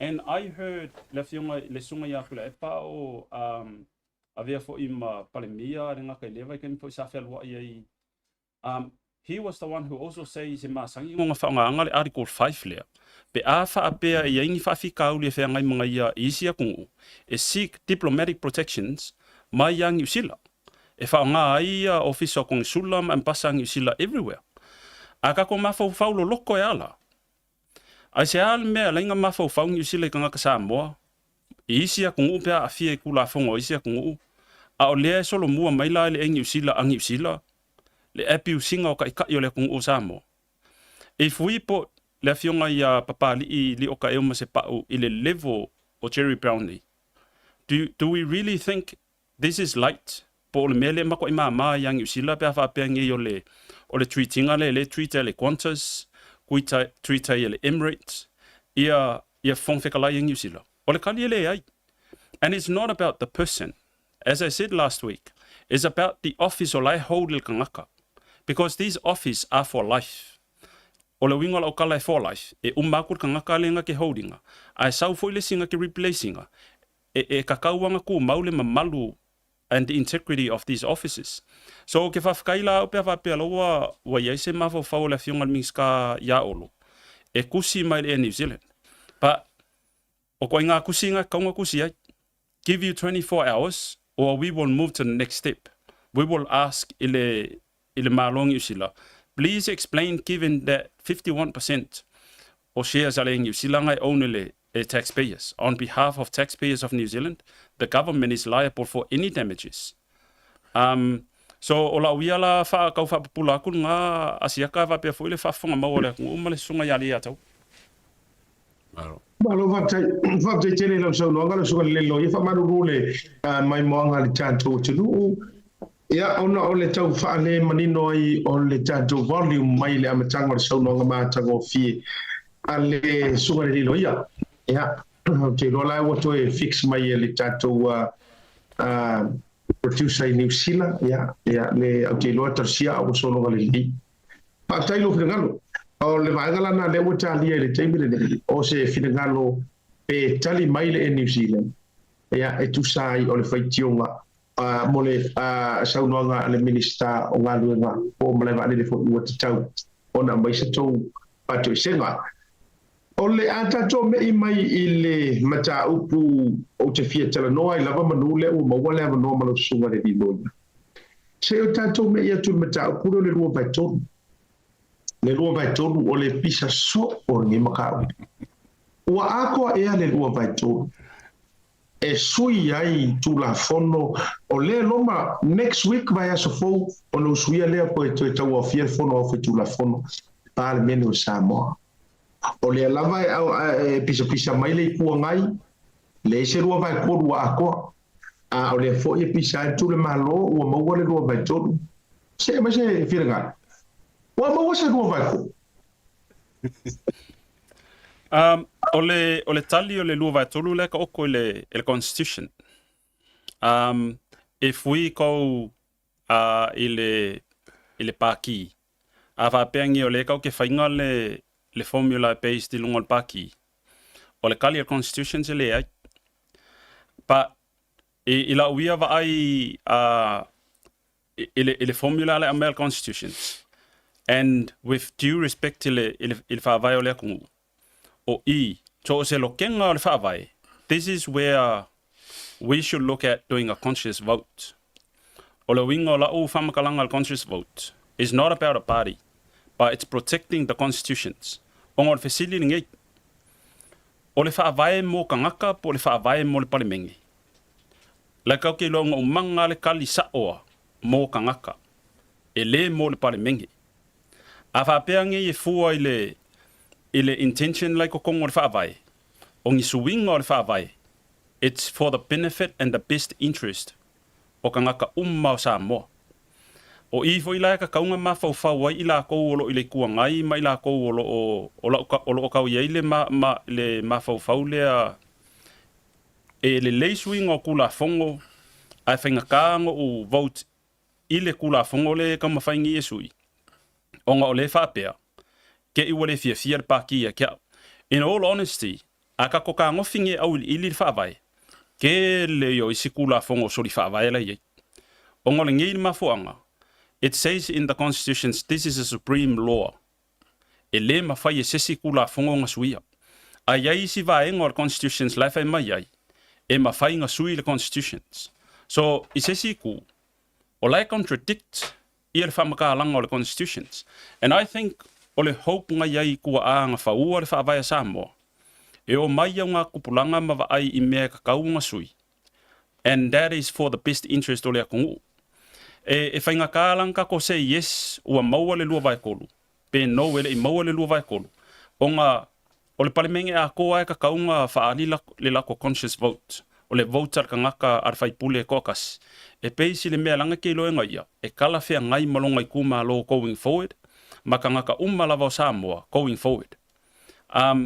E kula fongo ia whakangoa ingal kaimingei, I see this is where the country will go back to where we were as a democratic nations. We cannot afford to have a country e lua ulu o whamasingonga. Because o le awheke e ngai ia le judiciary, I like ko e mal parmenge ma ko e mal executive. So, ia ke au, this is where we're going to put back le mea sai. People has a right to appeal their cases, and that is if o fai unga ale whamasingonga o whangua masuafa, ua violate taila ko rightly protect le constitutions. So I hope ile va ai foi le ale fai pule I kula whongongei. This is where you're going to tell your electorate.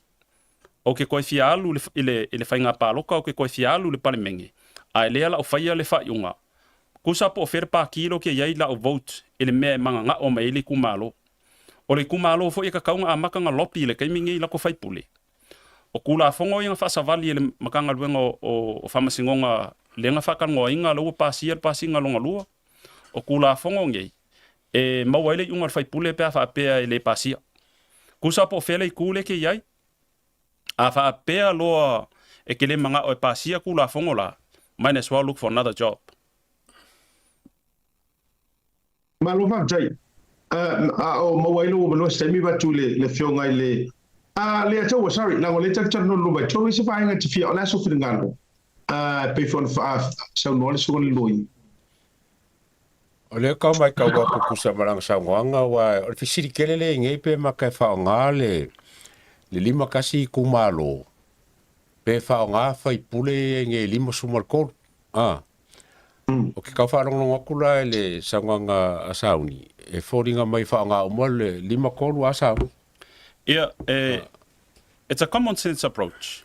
E le whapea mai le formula le mathematical formula ka ko ka ngofila e ka mawhai interpret in our own interpretations. A fua iai, lima kas, ma le lima kolu. A whapea lima kolu sui whaipule. O le whesili la, o le amela ka ko whaanga ngai le lima kasi, a o lai ko kongi fo e taxpayers is whaipule ia e lua le lima kolu ai. And that's ole pe ole vai angia ngai ka kaunga ka ko mafau fau ai. O longa winga la o fer pale menge ai isi fai pule ia ko lua le ako le lima kolu. And my way of looking at this is purely legal. You know, o ke vai from lenses o le kula fongo. Because o inga loa la, a va pengi isi fi ngonga va pe mai fa nga le lima kas. So mai la so e ko ave fo famasingonga mo lunga e au mai se fai unga. Ar fai unga famasingonga mo lunga o le fesili. O fea e pale menge isi extra MPs e lima kolu ai. O le kali usa mo, o longa winga la ele au ngā le la vote. O le kali, e au ngā, because a wha apeangi ele au ngā le la vote. O isi kula fongo i anga fai before these POs e iai. O longa winga la wha ale au ngā inga fo. Because e kukusa le gravity o le vote i kula fongo ma le vote for legislations and vote against legislations. O ka ngaka ngi regardless pole arka ko view from lima pasenge pole ale le ka ko opinion I mea they are elected people because nga elected kula fongo regardless pole kula fongo nga se nga fa winga inga pe nga se nga kusi. So e ka kaunga fa nga le lima ko longo winga la ka ko fa ngumela a fai lima ko longo winga e shokli le lua wa pa fai le paroka le fon fikalai e pa wa le paroka fon fikalai interesting ye ole avangi ole vaenga le va pe le paroka fon fikalai. And I'm very cautious because ole la va ku kali isi vaenga la su e mai ngati. So ke le whapea la, because I'm a whawai. O ile whonga whekalai. He's a referee. A whapea la whai mai le vouta le lafori. O longa winga la, wale aise lafori. And this type of analysis, e create ai ia mawhau whaunga, o le a kongu a le whapongai o ngei mea oma. O le whapongai, le anga o la ele o mafainga fuli le faipule e failanga vote even if you are a HRPP whakalangoa makaup. And people need to understand why I will make these decisions a vote for or against il kula fongo. And it's not for your party. Ele mo le paki because e umakungi le paki ai la manga ku ai le kangaka sa fa le anga inga le ku e ala kula fongo ele o le ele akinga engo le ku ole kila ole makaupungi ole conscious vote no inga ku le I fonga ngele el faipule e fa nga langa fa kanga marko fa awale le o ngai kumalo ai le mor paki ole e sa orsa ngonga le ataua siata a o kua ku le conscious vote o lo o yai I kumalo o le kai mikonga ngi I kumalo e lopi le lako faipule sau se ka ko kalangoa o ngo I e guarantee e lo ko ku mai kusa po le alpa ki o le ai o ifo la mako fa pea ko ai ko fia ia masinga ia koe a makansu ese se onga luenga because o ile ka oko ile ko ala fa au ka ngaka o Samoa I kula fongo ngi malo te na suwali ka puro ka ko ngi no wingo nga le fast ole mai ka sko ko rupe ko fa mai ole cha pipi inga I paro ka pasir kula fongo le ya okay longa le se ka fa ka Ola fasili wa mana le lo sau no ai ta bis fosu ngari lo ya ola va en ole la pe te tau ne fuai wala ngai lo tari tonu e ka kau pe o nga pa lo ka fo fikalai first and foremost wa pe o va ngari te sau no ina lo sunga lo ya or kangaka fo inga pa lo ka mai lo ngai kumalo ale paro kara ya uro tentunu ngal fo fikalai wale se paro kari ku malo le ko ngor mena lo no winga pe afalango lo tuturi atu wale winga lo sau noanga by person awaya ele paro ka mai ngi ku malo ia le sfupa sengere a ku rowa tu lo de tato lui mesa ele paro ka mai ngi ku malo ele masisiang paro ka ia ole kula fongo wa fai kuila ele chapipi le mo sa fanga mai ko ko e pe ya ka fo ile nga su nga marka ka fa e mai mo marka is ka ko abu ye me fa pe nga wa o te lo o te lo le yo le mo marka is nga ro su ai ya jaula pe abaku o kofi mana tu mai ole pa mia fo ye wa ka ko kuria lo me ka kofi ele ka kau foi langa paro kan pan mia fa pan minge wala ngai ku kusa le ya la maru si anga mal fo fikalai a olai pa lota man to foi kau langi ngai o le fonga fikalai o moka mar kai o moka o kau langi ngai no fai fe ku le pai kai mio o tu mare cha pipi o la rua ku le ko ko moka o fonga fikalai o moka mar tai o mota ya ulaya it is so unfair in our constitution. But which is, I am so confident, somewhere, somehow, the Constitution, e ka kawai pea o ngā pāloka counts pea le voter forfeitalai. Leanga yet o longa ko finga fa forfeitalai.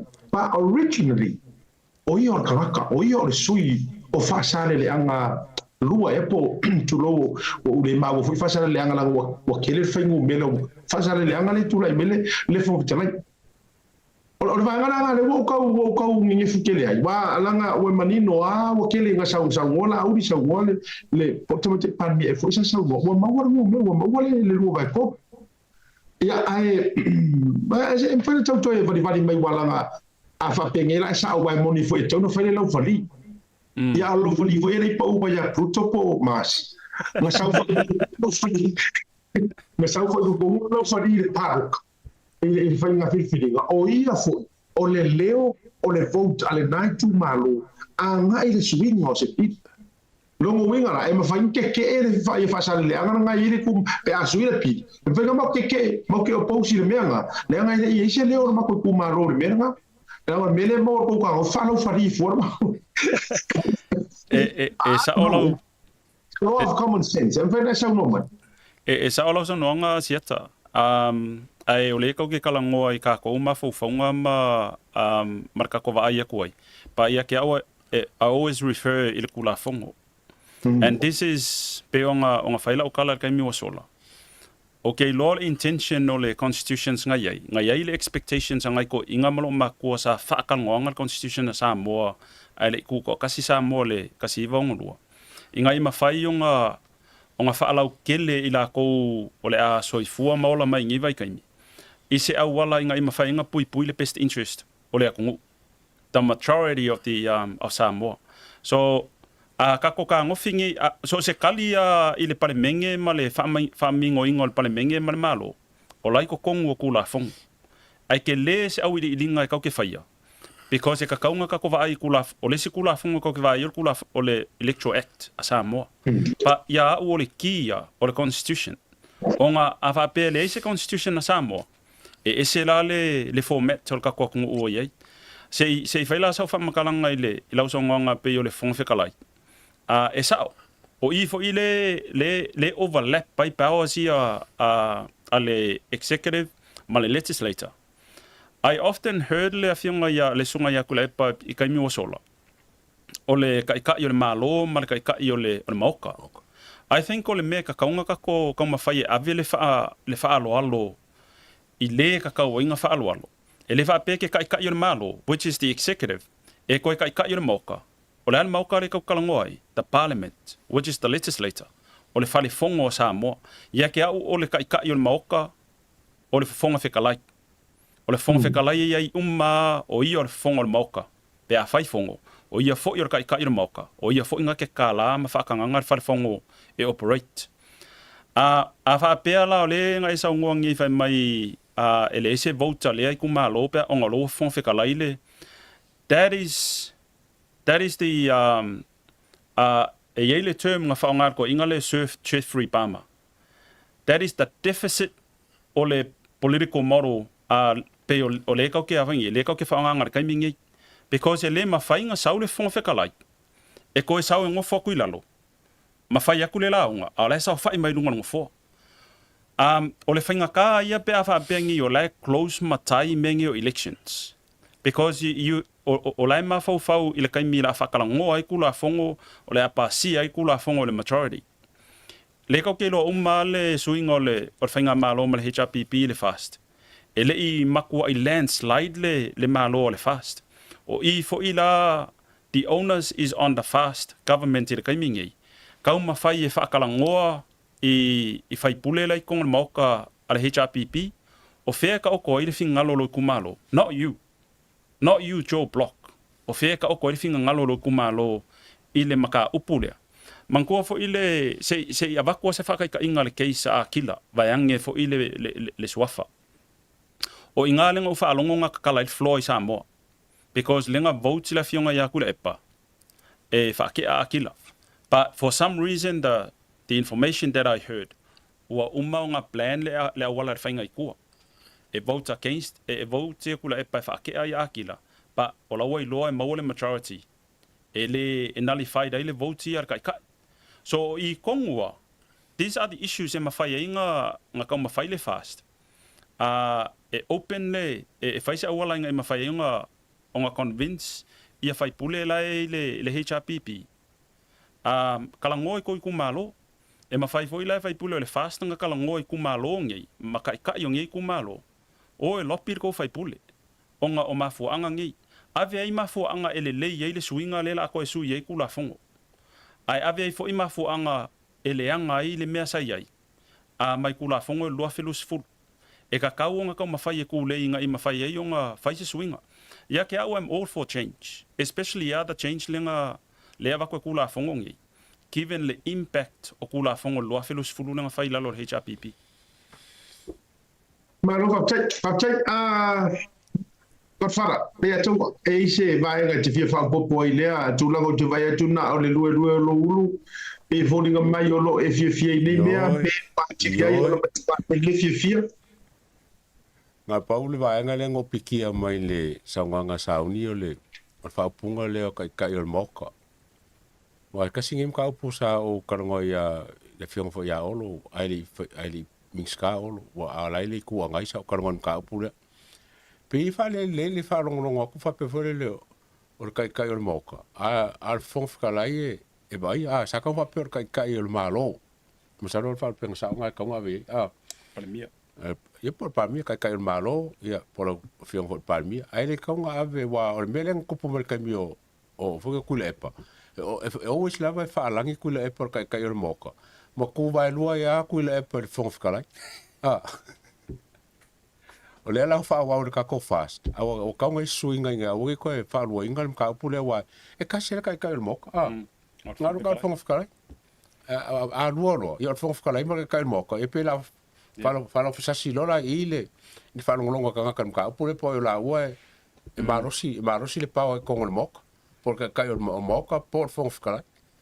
Malo fa tai ya ono ina o masani le falangi ngol tai ai ona o le mafuanga le na e mana wa ye ta o tu o tai ya vai le mele wa falangi fo tai si ya e mana wa ia so se me a lu ya ye a veana na falangi ngan na tai e ai o le le te tau le tu fa ya tau le tu fa sa o fingo le na mainga ya wa pe fo le falangi fo le malo a o tu le pawa ya sa mana ya ve ser mamalu ya le wa ese mar pawa ale u tu fo mai tu va tu mamalu io orko ingor ma ko mi orga ka manga io tato vai nei me alto ina e ula e fai si ulo si ride io na umanina no fo ve ese fo mai le ai le se meta o se ama malu e le fo se meta o se masiofo mai na faltua ale na ve se ar meta o tai lo no inga tau mai o to ino no maru si anga lu tai as long as we call him tai e fia o ya no me fa io ai la ya na ve se lo mari tu la tai ia le lau koe sau ngai koe pisa mai fo mai wave ese le au malo re malo Samoa ia alfa siri oina fai oina vese ia o le tele o vahenga fo ina fai o le sifai mahenga mali ia yanga to ina o telo e tino mala le ia fo ia misela suga sau o le vahenga fo ile sa ia sau no ia o tu la ile pawa mai sa no ai fa pea ele o sata kuala tu lo le pa io sa tu ala ya se fo le fio ya ole sa ya tu pa li ya se fo io la un fosia ya va il per ma malu falean lo tina lo le ma kuala mangingo io kala ko malo so se fanua la vai finangalo le malo ole a manao ya il malo ele to ya se pulestra na o tango to armano avelo ia tu o to asina tu pe tong ia na ifasi meo to ai vai ona ni ma mango ka sa mo ya va to na zeleni tau ia na meo lo to vale ai lungo ne ele a olela ele va ku ke se le sitinale na a nginga mai lungo pe ka tafaila ai fanua fo i va pe ai ua a fe fo i mo ga ruenga malo ma fanua ai la sa wanga ko inga o le mele ai se fe au re malo i fano ai o le wanga le te le pala no e tele o lo ga we ga tu tangata pe ti na ona pelo ai tau fa sa o la vai da i tau sa fanga mai o ha ko inga tactics ai mo o mia ka ko ni ko ai nga pala fu fa pe ni be po le ale ko ke o supporters ari cha pipi ele im se pengo mo le kule ale mo le po le tali me facili au tipo fu mai fu le tu lai porterio ai tali me del tatus ole ia te au asiata va be foi le sunga le ata o male fa fonga le tunu tu lai is a politician he was an accountant economist like whatever profession he did, all those professions become second when he became a politician. Kako whaalongo la ile sunga ya kulepa, with great respect, ia ole kamali ivon makoi kumalo. And this is where we share ideas. We are not trying to nullify the importance for Olkangaka ia malonga for I maya ke au. O mengi ole on mele ole poko, ele o se mea ko kingo sesi on mea lofa le akua. And it's how God bless each and everyone with knowledge. Kako whaalongo lai saunga kulepa. I'm very interested o ke whaalongo ai o ngā e yeri whi au e mai e kua. And that message, only you understand it from how you look, how you use different lenses. Ole mea lai whaila ukala. He's a great politician, but when it comes to executing I mea lai mafo whawai, e makua I e sean mea whaikula epa, e sean mea ngā saungoa mai ai. Ya ke au, the way I look at these type of tactics, silence. Aua le kau mawhai e awele attention. O ngai awele ole attention. Kusa alawa kam wakako kau mawhai e whira iale ko inga rhetoric lea whapea. O ngei, ngale manga o ni mea lea, ai kai au, o ngā manga oai. Pela o ni mea ngai sa ngoa I whangua saka poala. O le mea e ka kaunga, and I'm sure all Samoans who understand the constitutions will agree with me, but I refer the constitutions. Anga le ai le United Nations, e le kuko kasi Samoa, because o lai ka umai kongo le whaavaya Samoa. Nga certified, nga approve the United Nations, le constitution of Samoa. Ia ke aula, as a lawyer, we also look at the United Nations in terms of the Charter of the United Nations, the Universal Declarations of Human Rights, o ngā awha a bea loe abuse, e sesi ia sa olokonga whalekula whongo. And I try not to use le upu lea wa apeo le aya kakau. Because a kaka ngofingi whaapalangi le upu lea le aya. It's like you interfere. Pa a kaka ngofi e whaapalangi le upu lea o le sa olokonga alkangaka. It's like it's your right. It's your freedom. So le sa olokonga lau kangaka I lalo kula whongo le kalangoa mai ai le Universal Declarations of Human Rights. Le United Nations nga endorsinga le kako whaavai. O I ngā fo I laka kau mawhai ka kai erika I ka inga o le akungu. Aua kau ke kau mawhai e whaingi whamakalanga, especially leaders. E akangia mai e maali e le whaafonga anga le akungu, pa e le o malama mai I palalangi, ma le oiloa e le kako akungu, o lou kau mawhai e ave ese le saolokonga whalekula whongo a kangaka Samoa, I le saolokonga lea o le Samoa, e iai lo saolokonga yo whangua kau Samoa. Yes, o lai kongo constitutions, e mawhai e malo, o ngā au maingi whangua kau Samoa, pe awha pe mga o le malo. The key word, o le mga o.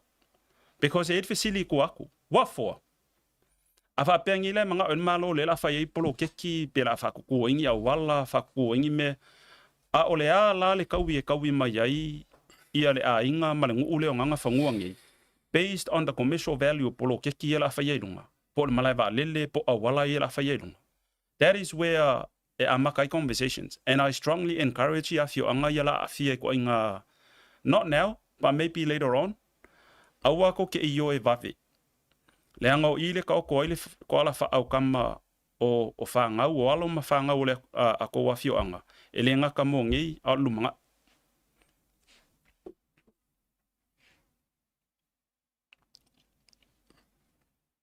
Ma lo fa sa ni lo so li lo ya le tau e so fina ngano sa lian tau puleo. Ele sa mo akile wa lo ma ga yet fam kalanga saungi. A sa fa ma mo fo le ko ya faire le treaty of friendship. Ai fa o pe nga le ma ga yet fam kalanga le wo fam kala el ka ku ro ya ni fefi. Ai o se ka fole ngo ko fefi sitting yo lo ke ngo fa mo ma fa ngo mention le treaty of friendship nga lai e sauni. O le se o le lenga fa nga ka ko malo le fe nga inga le mo le yo ka ko kangaka. Era ngo ko fa ya ko le wo so mo ma fa fa. Le kaimi nga fa sa ile ulu. Nga fa sa ile ulu. Sa o siringi ai ia le skasio o alo Samoa sa pulu I kail custom. I think o le alo murianga. Skamanga sa ia. Pe e se awa le inga nga whaasa le uru mai Samoa. Pe le o whaangangar ka ko whenga inga lea. O le kari ale al kamanga mai. Sa ave le whangange le proceso le uru Samoa. E kilo iai. Pe e se lako kali mai le mele o mafofo ingu sila. E le se kari Samoa. Mo ko he fungu sila fa nga lo le mele. O winga ra kara pe fiengi mea ele o fa nga inga ka ko malo. Inga ia benefit ia kanga kai Samoa. Onga fe nga inga le. E mana ia le fesilia le sunga ia le ataua. Ya kia umala uia whalongonga fo ilea, especially being a ex-public servant i New Zealand. Kusa makwa imanga nga o ang New Zealand o ko exist le Treaty of Friendship. O nga e loa New Zealand a fully utilize sa mo le Treaty of Friendship. Ele ai ia masise senga malefa pea o sa mo le siva enga o New Zealand. Ele ai se afianga kelo sa mo pe a fully utilize sa mo le Treaty of Friendship. Pa e kele nga afia New Zealand. Ia ke aula in terms of trade o negotiations male malo. E o fo ingi mea New Zealand ingi fai ungal malo New Zealand bon kampangia New Zealand affecta i kanga ka Samoa. I encourage organizations sa Samoa male malo Samoa reference le Treaty of Friendship. Fai kau le Treaty of Friendship ma reference le malo malo Samoa le Treaty of Friendship. O le Treaty foi le Friendship ava peko ava ilunga o lai reference ai le Charter of the United Nations. So carefully on New Zealand pe aka ngofisa mo reference mai le Treaty of Friendship because kala o violating New Zealand principles of the United Nations Charter. Le United Nations Charter le Charter le fa pe mai ai kele yo right takanga individuals, human rights. Lai protect mai ele Charter. So ele o fully utilize sa mo le afongi le Treaty of Friendship. E o foi lai sa mo le lavla vea I kula fongo ai sia kungu pe afa pe ka loka ngisia kungu onga ongi kulanga whatever type of accusations o lai lo ke fenga malako. E mafainga lako contacting le konsula New Zealand nga kungu male mpasa New Zealand. I am a Samoan citizens and I'm ringing up refer to the Treaty of Friendship. Send mai se kanga kai self sosang ya kiau, send mai se kanga kai sau e fa mala malama ya kiau, ma oloki mga umia se lo ia. It's a expense yang New Zealand. Onga mea umangi leka ke fa longo ava pengi a fiang New Zealand especially a kung uya Asia leo ko New Zealand makaloka mai. Ole me mua le MFAT New Zealand fai. Ole make sure a response le kung sulang New Zealand ma vaenga lai underground. E provide le consular help. So ia ke au e whaonga fo ila i le pokalamengi. E ka au koi ka ngaka sa moa lai isia kungu. Awa pe affect ma afia ngi kula fongo ia kungu ngai so I fua ma lalai. Whafso ka i le makanga ruenga o le MFAT New Zealand. Ma reference le Treaty of Friendship. Whai ai, oa or Samoa, oa or siksengi Samoa, I have a dual citizens. I was born in Samoa. Kusa po lo we siksengi fea ma fea. You can still claim it. Pafkai, walanga he lua me ngā rengo ngā elongo ro ma ho whaungi fiafi. O ngor kala le kamba lea sa pule le math. Anga kali mai sa moa kali la ngā whakanga sa moa ngor kulanga lea. Ele whasare ulo sa moa. Ka whianga le ulo konga ma whiki a kanga le ulo sa moa. Ko e saura disim ka upu. Ngo wharongo e visiting whai a Western Peters. O le ase mga kol malo I descendants ia ke apnga tikseng. O kani Western Peters. Sa visiti malo e se kani le malo. O le ala ngo visiti. Pe la menga le whaanga le malo le Treaty of Friendship. E whai ila le kani le malo mka upule. Malo Samoa pole. Malo Samoa malo ngisi. Western Peter is another smart, dirty politicians. Ole fesili ole kali Western Peters fa pesa fesili malo Samoa. Kusa le ima se senga male falasai o fo ingali. Le nga wakua e nga wakua vakule e kanga ka sala ilumo Yesu fa ku Yesu po yo la ko le senga sala liliu. Liliu wale fie fa sanga ya Yesu. Ole winga la okala. Ole fesili ya ku yanga ia. Onga o Western Peters fo yo loia. Ole fesili ya ku yanga ia fa mainga fesili ya Samoa. Ole ale me ole afesiri ia Samoa ole kalongoa ku fundamental rights le kangaka Samoa yonga suli yonga ngafa. These are descendants. Ole fesili la kangwa fesili ia Western Peters. Don't you want your kid to be entitled I mea langa e oninga, ma mea langa e holdinga? I'm sure Western Peters will probably have a kapele kenwa ala vakur karsao. Ole leanga nga ole unga lawa mai le kaiminge le siksengi. Onga olea ua fofo e fa pa fa ai ngai descendants. A fa pe ngi la ye se si ole a fa pe mai o lonka ma po long kingale la siksengi. A le la avakule applications onga i ole akali po le grandson, po le granddaughter. A fa pe mai ole immigration sang New Zealand na ele entitled. That is the beginning of litigations. Because o ngā loa e o i loa loia, e avele case based under international law. In other words, ole whai unga loa o mai, what discriminates ai for descendants. Here we have a conventions wa umanga sang New Zealand. They are not going to allow any legislations for any laws that discriminates ai kangaka. Ole whawhika uli lana ngā mele ia kai mingi. E pe ala ka kou ia e whaiwha ngau ino I ka kou fwoi mākua. O le a ke ia wha se kua ngalu pe wha pe o le a la kia I ka kou I kua pā, au ka kou o kangaka o suli ma kangaka o ainga. E le isi se senga o le meanga, ma le mero o kupungi I siksengi. So, for Western Peters to say ngā whesili a Samoa, I don't believe he asked, because he know the answer will be, are you stupid? Why are you asking us? It's you. E le o litigate le malo Samoa I le siksengi. O le siksengi is an individual right. Ar kangaka Samoa. Ngai iai le malo Samoa le vaikai minga luai fo mai le sa ave le malo ngi usila le Privy Council. No. Nga o fo mai le sa maanga lo ia vaiange fo ilpa ia le afionga ia fo mai le sa. E le aila se senga o le case nga ma le mea nga whai le ngā vaikai mi. Ma le kaimi ngei. E le kakau fo ilanga fesili le malo Samoa. Otherwise, e whapea I longi usila. O lai whai mai Samoa e le manga oi.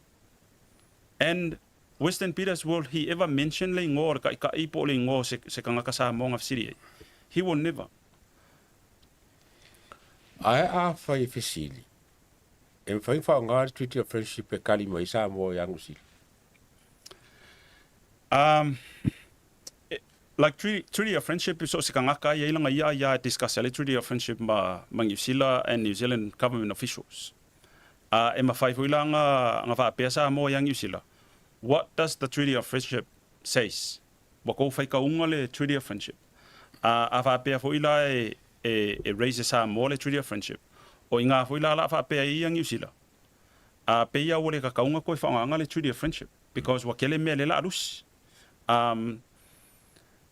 E ma whainga whaonga Samoa le Treaty of Friendship, pa ia ke au.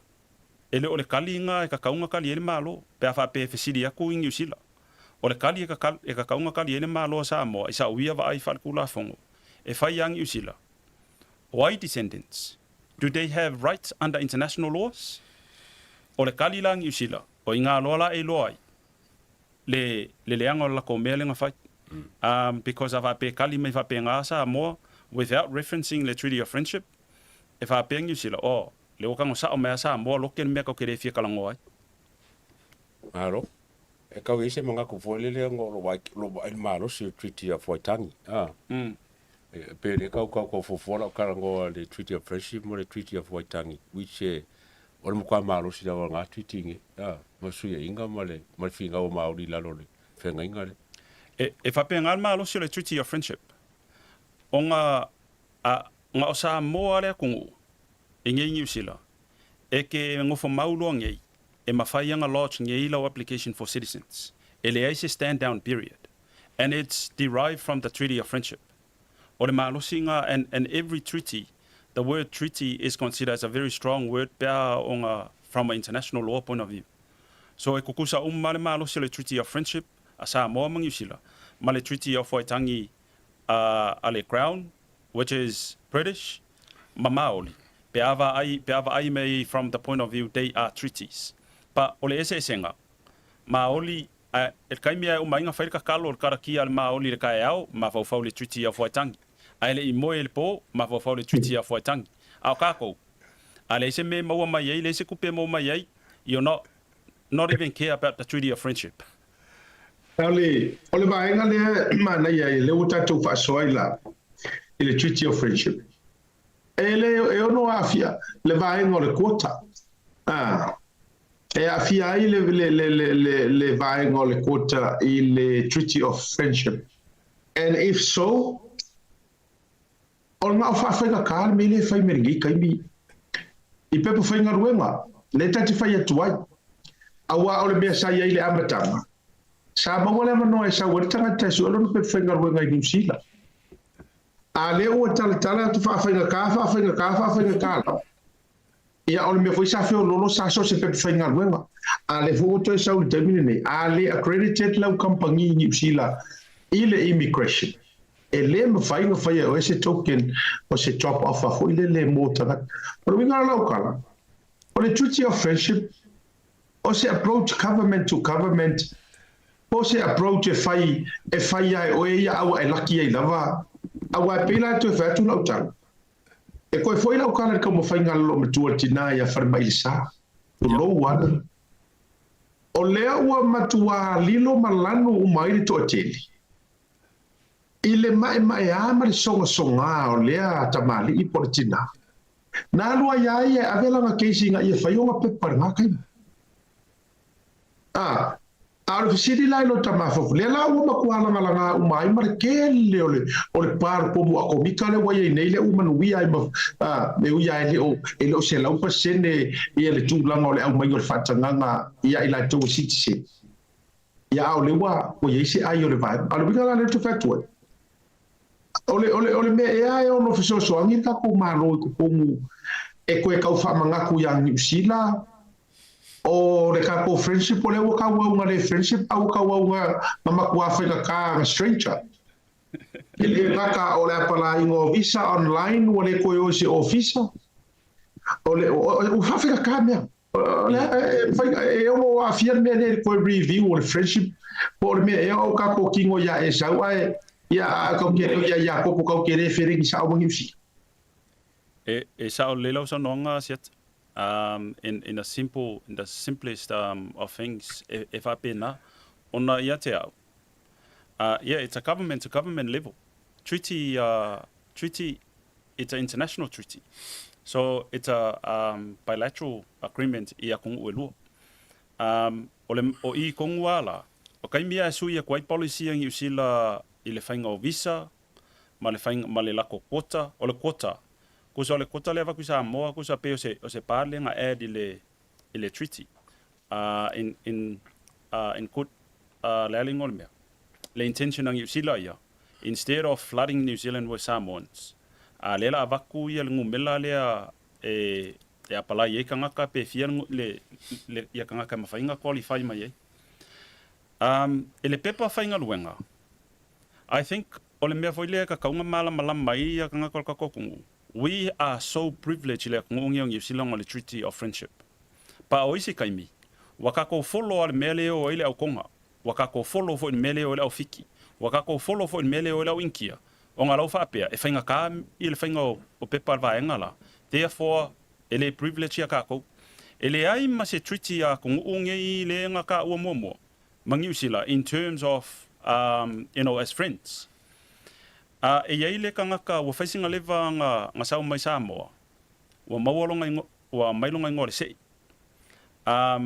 ya kanga loke o ke le ilo ia la le I aloke fainga luenga le ile kiuke nga sa le fai mai o le sa o suesa pe fainga luenga o veku o e alo ka fa kauso pe fainga luenga ama ia pe afa pe o veku o ngi usila ai alo fa ka pe fainga luenga le pe fainga luenga awa ke mai maua for kai me fa ka o nga me pe fainga luenga pe ke alo sui fa ko le approach le wa mawolo ngor sei kala ngoa sa o ile immigration ngi usila lo e sa ngi ke ka fa o oilo molo ngor sei fa mo le refer ia o ngi company pong employers o laila lo le lisio o afangi o company ila lo le immigrations ingai mafainga offer mai yesenga luenga ya o it's a job offer it's not fa peo se pepa fainga luenga pe it's a contract ingai mafai inga e alu e avele job offer le e lodge ai lo applications pe afa pe ko pa wale mele ko kai mingei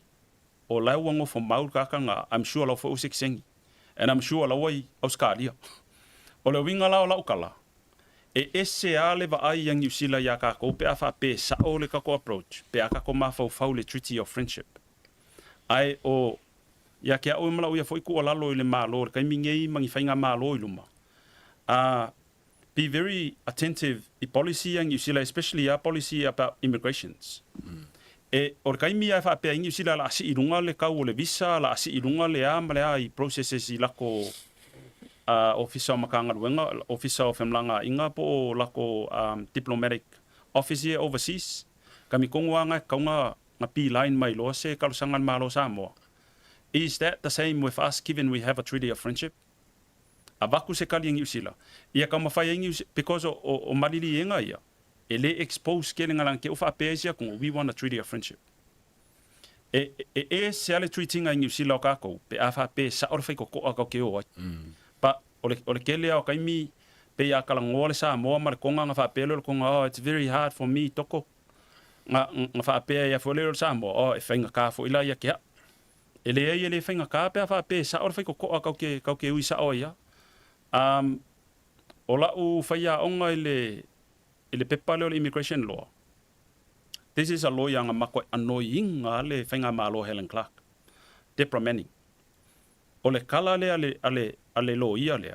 Samoa is so privileged, but they underutilize the power of the Treaty of Friendship from all part of Samoan government. In terms of ole mainga o loa kongo Samoa, apa le Treaty of Friendship. But ele whaingo fiela, e ka kaulanga kau mawhai e drag mai I ko kongo ngi lo ia, e whakalangoa yang Usila, ma avele submissions yang Usila. Ole Treaty of Friendship le apala I. Say, o lesi mea e whamaongi e lau kala. Kaimi ngā whio mai fo ile whio ngai akula e pa whailanga submissions I le pili le awa le immigrations. He explicitly explained ile komiki whapalimengi. He took advantage of the Treaty of Friendship wherever he traveled overseas. O le kaimi e laku ai stuck. Vili le officer ngi usila I lea kungu o au o le Samoa.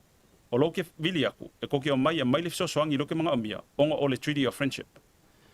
O le kala akula epa, o saunga akula epa, ele umia ai aku ia le officer kung sulangi usila ia kung ui e aluai. They cannot deny it. Otherwise, they violate the Treaty of Friendship. Malo whaftai. Malo. A mai lai le o tui lai pana e whao ngā le lei. A lea atu nei tatou tangata tau o pasi screen screening a lewa ai oke le manager le New Zealand Samoa. Ya. Ai ka kiri o ese mon ka upule o se fa ku manga ku ka ko malo I policy sole. Ole mai le o mo se I kota o ka on ki kiro se me fole le fainga kala ko yo mo ya le sei. Yo mai ko ma singa mai so ngi la ko ngalo. Yes. Ole mo kwa fainga ka la boy. Ole mele fa pengo fo Samoa fa mai ka so ya ku se. Yep. So se pe fainga lo. Ia wai ka fa pui nga mer ka siva I was furu I wa ongo wai Samoa wo fa pui me ka fa yo pe fainga lo nga le in kampangi.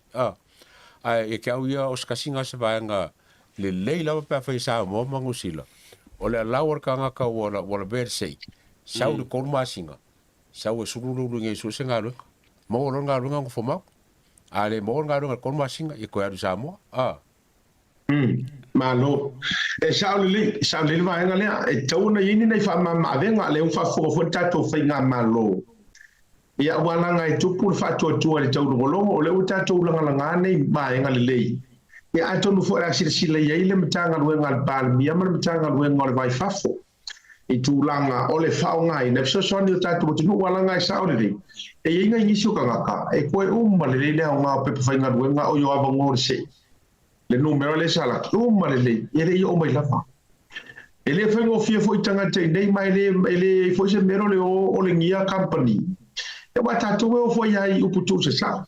E le taimi e laki me le whai popo. Io ele umani a onga tu lo nai tangata fo ila e tau fa ia ia le wa ba ku ia I pe fenga ro officer ro ia ale wa ba tu ele pe fa ono ale ke ro fa tu me ole fa ia wo di ia se tati na ma sauni le ai le I now know for yet o se tala fa tai ele make sense la na matula ia matua strako lai lava si fai popo masi si fai manga i tau talinga o fesili matula ngai te mo fa tantano ia ale leta ole job of forever ole administration to the lawyer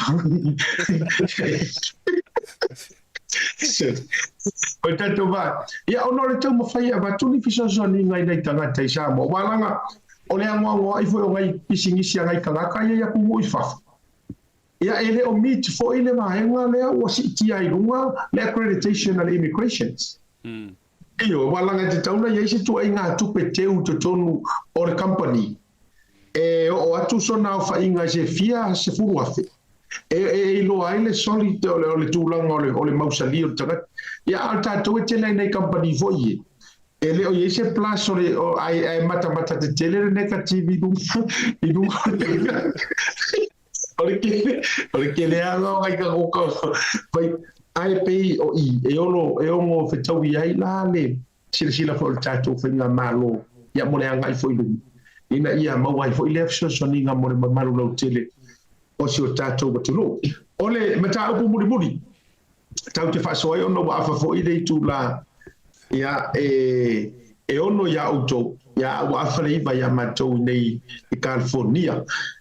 E o leva foi ona fia o mai pepe ma tamai te fa mo e o le fai por kala me idu ya o le ala na le foi ba o le fa ma ru tu ai ole la fa sili e tu na jule ole tele o nei mau issues e tupu tele o nei fa masinoa tele o mau su a fianga o malo a fianga o tanga o ta o le tu ele ai ma se leo lo ia sili. Ai ma se leo le lo ia sili. In terms o nei mau mea matulanga uma. Ai o la ofisiri nga e waku ilo sunga de li lo ia. Maybe o lai fia sila fia tangata. O a kongu ki uke ma wala awinga o nge me ka ore lo ia sili. Awa au te whai atu lau tala. O se paia inga mua le nei le matua ngu o le lo ia sili. E toi te tia ta tele i lopo i aise kako ia ula. O lea i tele me i e sa kia ma i aise wafa o ngai ka i o lea ku. E i aise vahenga o lona tiute na te kāringa ma protective whainga malo.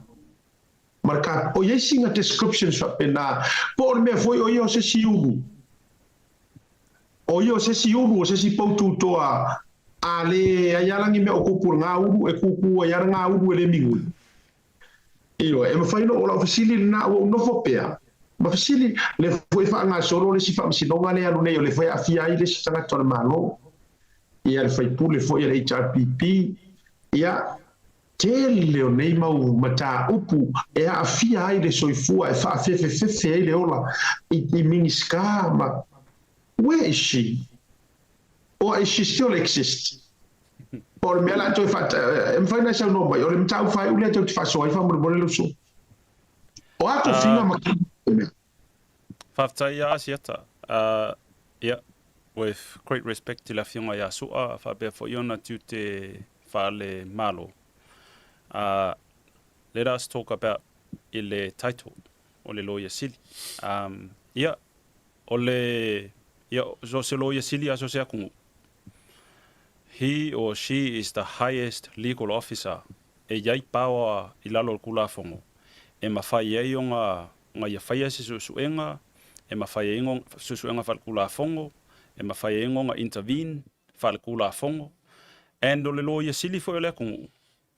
E ku o ia ku le ele va i fafo ma le va i kongo le kungu. Ma so se kungu ua. Ma se ala mea e affecta ia le whainga malo, ma afia i fo ikanga ka ngu o le malo. Ingi whai unga mangi mea fo ia le aisia kungu le whai ikanga ka ngu. And that is using international law. So, okay le whapea lau ke whai aku po o whio ia lo ia sili, I don't know. But, okay loa e le o senga luenga whaingo fie. Mangkua le kufingang ia lo ia sili. E le ia se senga male malakapi, skamalakapi, like ingi usila pe or fa kumkumungal ka lo blacks. e o foi la le ka longa le liki pe fa kum kumunga o le ka alo ile o le ka alo ile le au filia lo ku e fa penga foi so solo ia pe ia va ai ka ula ile la ko foi va ai ile o ave malo ia sil ingen you sila o le afionga ia Judith Collins ia o le falkua foi o sesi foi o alo o le ku ia David Wong pa e ka ua yo lo fesili onga a tonu e fa tupu manatu ile foi yo lo ave malo ia sili ngi kaimi pa ia ke au e kasi le kangaka e holdinga le Office of the Attorney General pa e fia se fululo ia le kong le ofisalia o ila ko fo ila ka kaunga nga ka mafai lango le fionga le loia sili ma le fa ka uinga o langa fo I a pikola au I have no doubt o life fully aware le fionga le loia sili me mai kupu le kungu but I'm wondering po ai le ka fiofia le executinga malonga interventions pe afa pe o langa ke loa o se interventions ma se involvement that is for the best interest o kanga ka sa mo male kungu whakaika ingo le case leanga whai mai ngā detain le whonga whekalai marami ska o le maa loko ko kasio sa moa ingei. Ia ke au, o I e vaai ai le levo le ilunga. Peia wa le manga ia meang usila iang whai.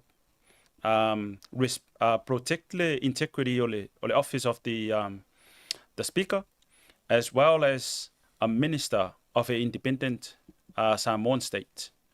Fesili mai yang usila. Po o ala ko lewa ka ua ko le media, o ala ko processes ia whain malaiwa lele. Without due respect to our lawmakers. And it's just the questions.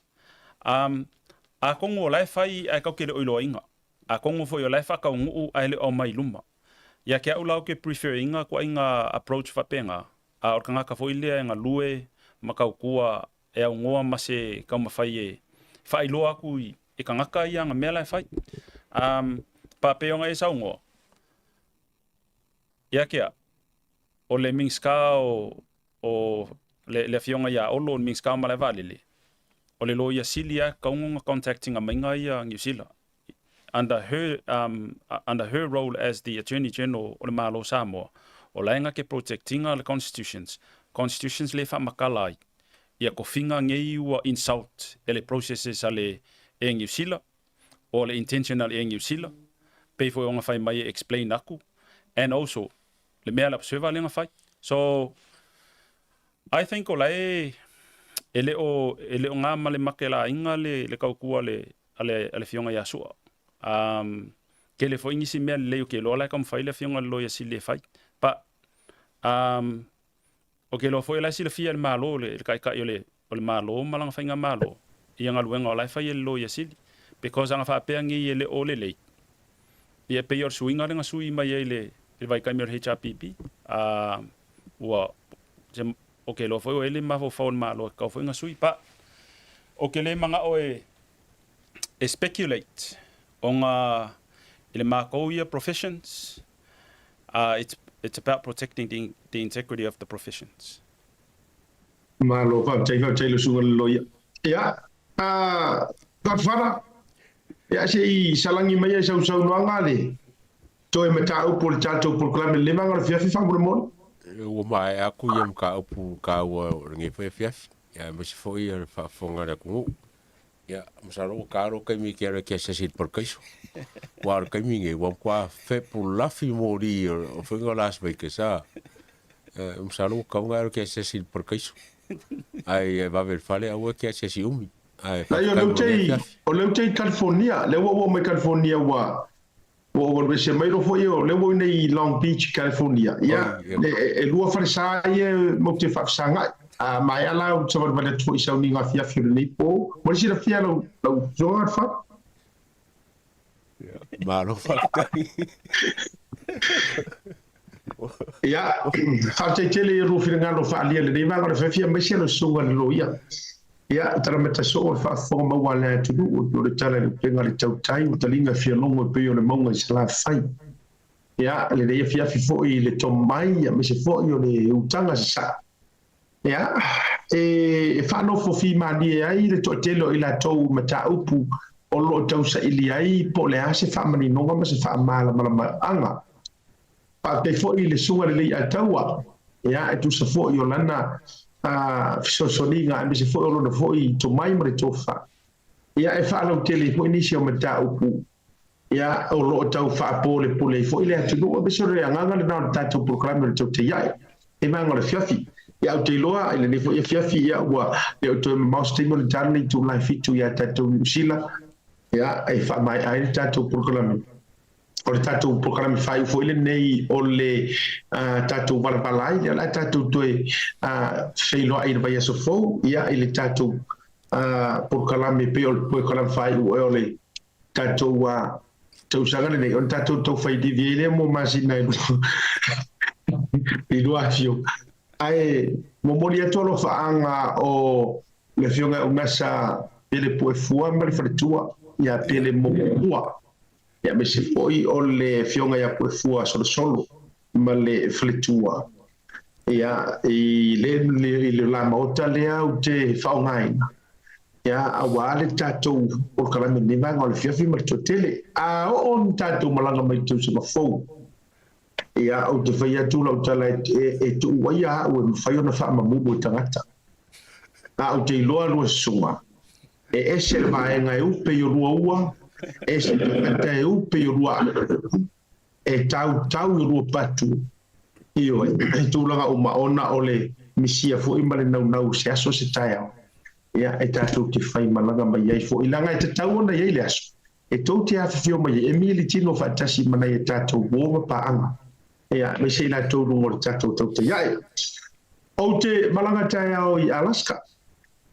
Io, ia, la tau o le whaafonga mai Alaska. Maua lewa noa tau te whenua iai la so freili. Ia, na utu ina tu fo runga sa tula whai. Me se wana yo wainga o look forward au tuanongo le iane o le sa mani. O se i ai tele o i Alaska, kot whara? Ia. Pero kwa ke le la sama mun ka ko sama. Ia, wa si la ia.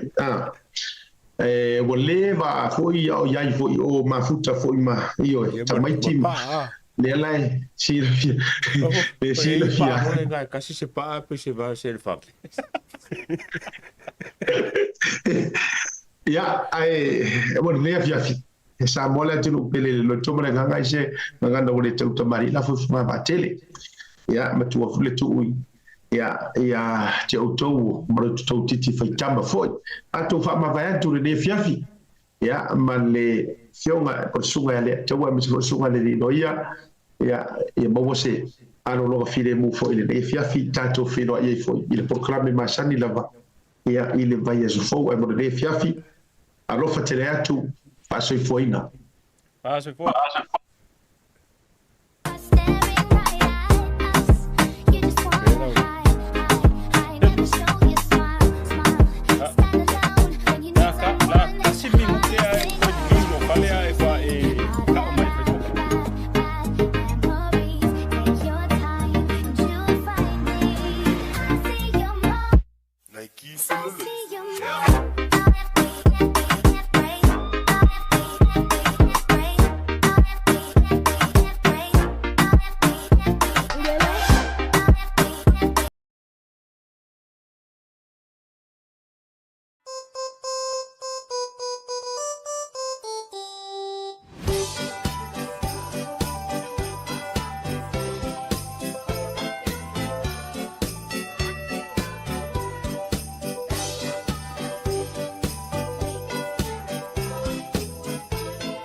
Ale tautua le Pacific East il masina tote sema mamawa i loa manoa te ono manamalo ai whailonga tupe whaase fulu o saunia mo ana paanga. E lua se fulu whailonga mo Samoa, e lua se fulu whailonga mo tātou i New Zealand nei. Se ina whailonga se fulu i aso tona i opa i aso te tasi. Manatua o loa whawau pia le tātou whapitoa e nao le lima tāna pia e whaonga ina le Pacific East mobile app. E whaatino ai au tupe whamaboni mai lau telefoni whawe ai. Loa manoa fo le tātou direct transfer e te posi mai lau tupe le tātou account. Ma whamoni ina pisiri lungo le telefoni ma whaatino la fo ina o lau tupe ai nga whapitoa. Mo le tongi no pilio le vai, mo li pe tau tupe tupe iso se whare tupe maisi au nanga i Samoa. Olo ma whaila whatu neina ile au nanga ale Easy Pay. Asi mai roa i o tātu ofisa i o Tara o Tāhuhu ma le taulau whatau i mangele. Pe wala au mai le o Varsalau o tasi onono. Mo se la lata atu i ante oe. Pe wala ale tātu Pacific Easy mobile app. Mo le direct transfer. E whasa wailu teimi ai maisi o tangata fo i le pensini. Ia maruia telegresi masi ma le tausanga fau i ainga umo Samoa. Ma le pulenga ma la whainga renga le Pacific Easy o lau paanga mo tupe wha momoli i Samoa.